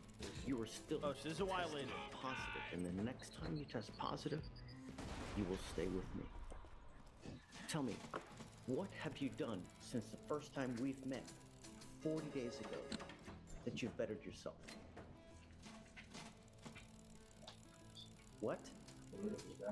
Prove it. Yeah, Judge. He showed me his Indeed app. He's got, he's probably talked to, what, 10 plus employers? How many interviews did he have? Let me check. When is the last time you put in an application? And to who? Can you look at his phone, Judge, at the bench? Sure. Okay. So let's do this. Will, I'd like you to just take a seat. How many applications has he put in? How many dates has he done it with? And I'd like a full breakdown of what he's done in the last 40 days. You know? Just okay. Other than just smoke, what has he done? You have to set lofty goals, right? You set your vision high. Go for the gusto. Go for the gold. Don't settle for down here. There are companies that are starting out $15, $19, $20 an hour. That's what you want, because that's where you're going to make money. This fast food, while it is, yes, it is a job, it's not the best thing out there. Set loftier goals for yourself. Start at Starbucks. Go to Amazon. They kill with, if you can get a job there, you're making 15, 17 bucks an hour, and you get great health insurance. That's where you need to start. This guy said go for the gold. It's great that you're doing here. He's encouraging me to open cases, I think. Go for loftier goals. I'm gonna loft my goals. I want a knife. Go to Starbucks. Go to Amazon. While the effort's good, it could be better. You need to go to better places. I'm gonna try to print stuff out. On your phone, you need to Google highest paying hourly jobs. And that's where you start your search. And when you go to an interview, well, how do you look when you go to an interview? Do you look like this? What do you do? Okay. Perception is reality. If you look like a thug, they're going to treat you like a thug. You're coming to court, and look how you dress when you come to court. You're supposed to be better than that. If you come to me like this here and we're a judge and this is jails right there, that tells me that you have absolutely no respect. Are you dressing the same way with trying to get a job? If you are, it's not gonna happen. You take a shower, you comb your hair, you shave, you put on nice clothes, you try to talk well. A little bit more video. Because that's who's interviewing you. I definitely get, like, okay, the judge for sure is like, this isn't malicious. Like, yeah, he's trying to do good here. He thinks he's like helping this guy out, but I don't know. I don't think this guy's actually gonna go and like learn from this. I don't know. I just don't. This isn't the right environment to be giving someone this kind of advice. Like, you're his judge. You're not his life coach. You're not his friend. You're the judge in a case that he got arrested for, and can, you know, charge something. You got charged with something. Like, this isn't the right environment to give this kind of input. And I don't know, man. Smell good, because if you go in there and you smell like a small farm animal, it's not gonna go well. What the hell? This is what you need to do to get a job. He said, bro, stinks. And this is what you do to get a good job, because that's how you get a job where you can move up in the world. Yeah, I'm not saying that he shouldn't be trying to help this guy. I'm just saying it's like, I don't know, a lot of what he's saying, if he's, I don't know. Let's see what he actually orders this guy to do, though. Is he going to actually make him do any of this? Or is he just telling him to do this? When you apply at like a Burger King and McDonald's, there's no advancement. That's what you want. Do you understand? Perception is reality. So when you go there, you need to look like you're gold, and then they're gonna hire you. This, yeah, bro, just flamed up all the McDonald's and BK workers. What the hell? Our life.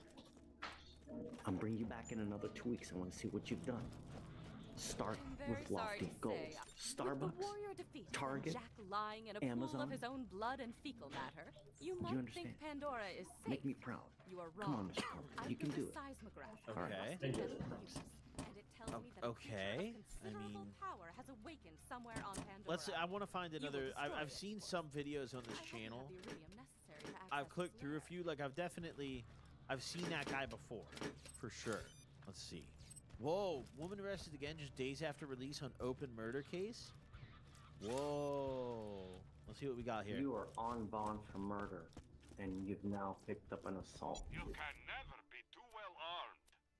You're facing up to a year in jail and/or a $4,000 fine. We are going to do probable cause. You have the right to remain silent. Anything you say can or will be used against you. Thank you, Your Honor. On April 27th, 2025, in Harris County, Texas, officers were dispatched to a disturbance. Who's the killer? The complaining witness stated she is part of the nursing staff and that the defendant has been asked to leave on multiple occasions and refuses to do so. The complaining witness stated that the defendant was attempting to get her grandfather to sign over power of attorney Oh, it's her. but the staff would not allow this due to the grandfather being diagnosed with dementia. The complaining witness stated that the defendant used force on the complaining witness to get her to leave the grandfather's room. The complaining witness states that the defendant put her hands on the complaining witness's face and pushed it back. The defendant was positively identified by the complaining witness and her Texas ID. Oh my You say that there was any pain? She pushed in the face. This is an assault, right? There has to be some kind of injury or pain. She did state that she felt pain in the dim summary. Okay. Ms. Taylor, I'm going to find that there's sufficient probable cause to go forward with the case. Now, you're saying there's a bond violation in this case? Yes, Judge. It's in the... Michael, have you seen this? And how did you already get appointed to this case? Can I go for the show? Your Honor, I was appointed. This guy he has no idea. This guy's like, did I fucking type in the wrong Zoom code? Recently on this case, I received a text. I don't know what day it was, but I received. It looks like it was the 29th. I fucking ended up in here somehow, though, Your Honor. Which was Tuesday. Oh my But how, when she was, how was he appointed a lawyer? I'm thinking when she was in the holdover. No. How is she, I mean, I don't understand. Well, regardless, I guess I'm glad that you're appointed because right now she's got bond violations. She was ordered by the I wasn't magistrate. aware of that, Judge. I'm sorry? I wasn't aware of a BVR in this case. I actually have a BVR, another BVR today before the court. I know that, yeah, we got you. We'll deal with that one next, but you're on bond for murder. You were ordered by the magistrate to have a GPS monitor. This lawyer's sitting there shitting himself. He had no clue that his client is on bond for murder. This lady texted him to represent her in an assault case. And her lawyer just now learns that she is on bond for murder. Violated those conditions. Unacceptable. I'm revoking your bond. She goes with you. No. Your Honor, if I may. Yeah. Your Honor, she just was released because I met her in the holdover earlier this week, and she could not have been out of jail more than a day, 2 at the most. Would the court allow her to leave right now to get the device? No. Did she not get the device? Judge, there was a conflict. That's why the BVR was submitted. So the magistrate ordered the bond conditions, but the curfew times were not aligning with the felony condition. So that's So what? I mean, you still have to abide by the conditions. I mean, what did they say the conditions were? I have to leave it like it. I'm not asking you to say anything, Ms. Taylor. The only thing I want is I want my city protected. You're on bond. Batman for ass this serious dude. case. Now This you- motherfucking bro thinks he's Bruce Wayne, dude. What the hell? I mean, you were ordered to have certain conditions. You must abide by these conditions. She received conditions of bond on April 28, 2025 that ordered the GPS device with a curfew of 7 p.m. to 7 a.m. On May 1st, she had an unapproved enter at 7:52 p.m. and then left again at 8:51 until basically 9 o'clock at night. Yes, Judge. And on the felony conditions, I'm looking at them right now. Their curfew is from 12 a.m. to 6 a.m.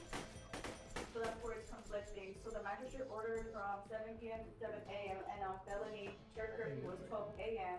to 6 a.m. I mean, she still has to follow conditions, right? There may be conflicting, but you know, you Yeah, abide wait. by Well, the what's the conflict? If one of them is a window inside the other. I would automatically assume that the longer window is a safe bet. Like, come on, you know what you're doing. conditions, and then you come to court and you ask to, you know, do something or maybe make them align, but you just don't do whatever you want to do, and think, okay, nothing's gonna happen. You're on bond for 2 serious cases. Oh, W crash out? Your Honor, if I may again. Uh-oh. Sure.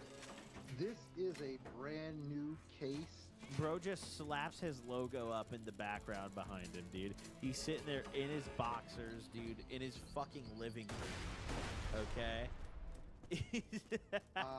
Could the court admonish her? Because the amount of time, I understand that. Michael, she's on bond for murder. She's lucky to even have a bond, and now she picks up an assault. She's ordered to have a curfew, and she's just doing whatever the hell she wants to do. In this case, Judge, that's before your court. This is a brand new case, and this is her first time having any issues while on your bond, Judge. Would the court be willing to admonish her not to leave her home even for short periods of time? I don't know, Mike. I don't know.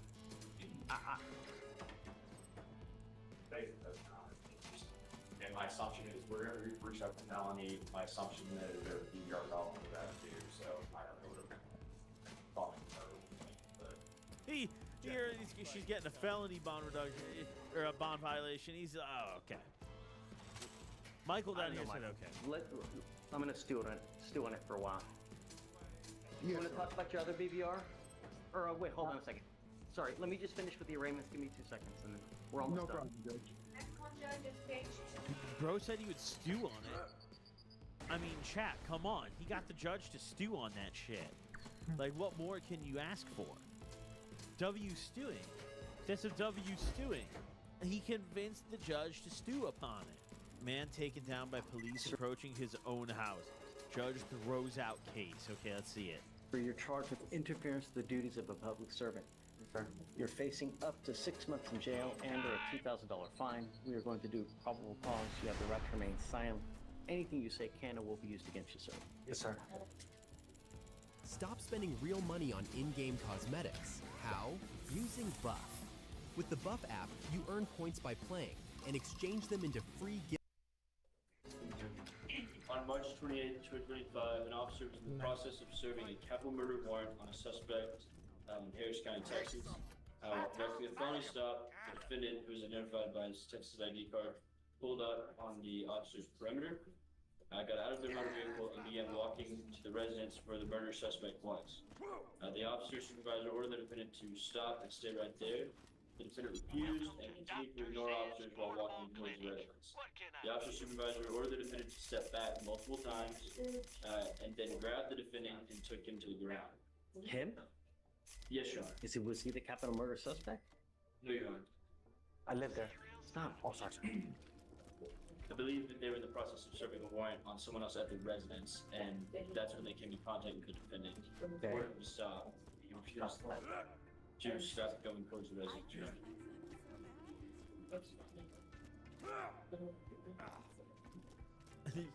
He served the warrant. What ended up happening? Looks like after refusing commands, there was a brief struggle where he was detained. So, what now? Was the murder suspect there? I'm not sure. It's not said. Dibs on hunting hundreds of vaults. I have no clue We head off that to deal with show those vaults. We gotta if the warrant was service was complete on the warrant or not, Your Honor, or completed at the time.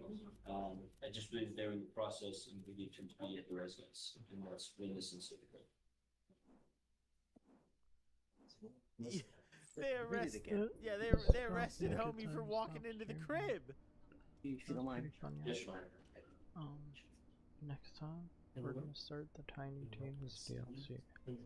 And that should be really cool. On March 28, 2025, Peace, the Law Enforcement motherfucker. Officer and Squad 5 Houston Police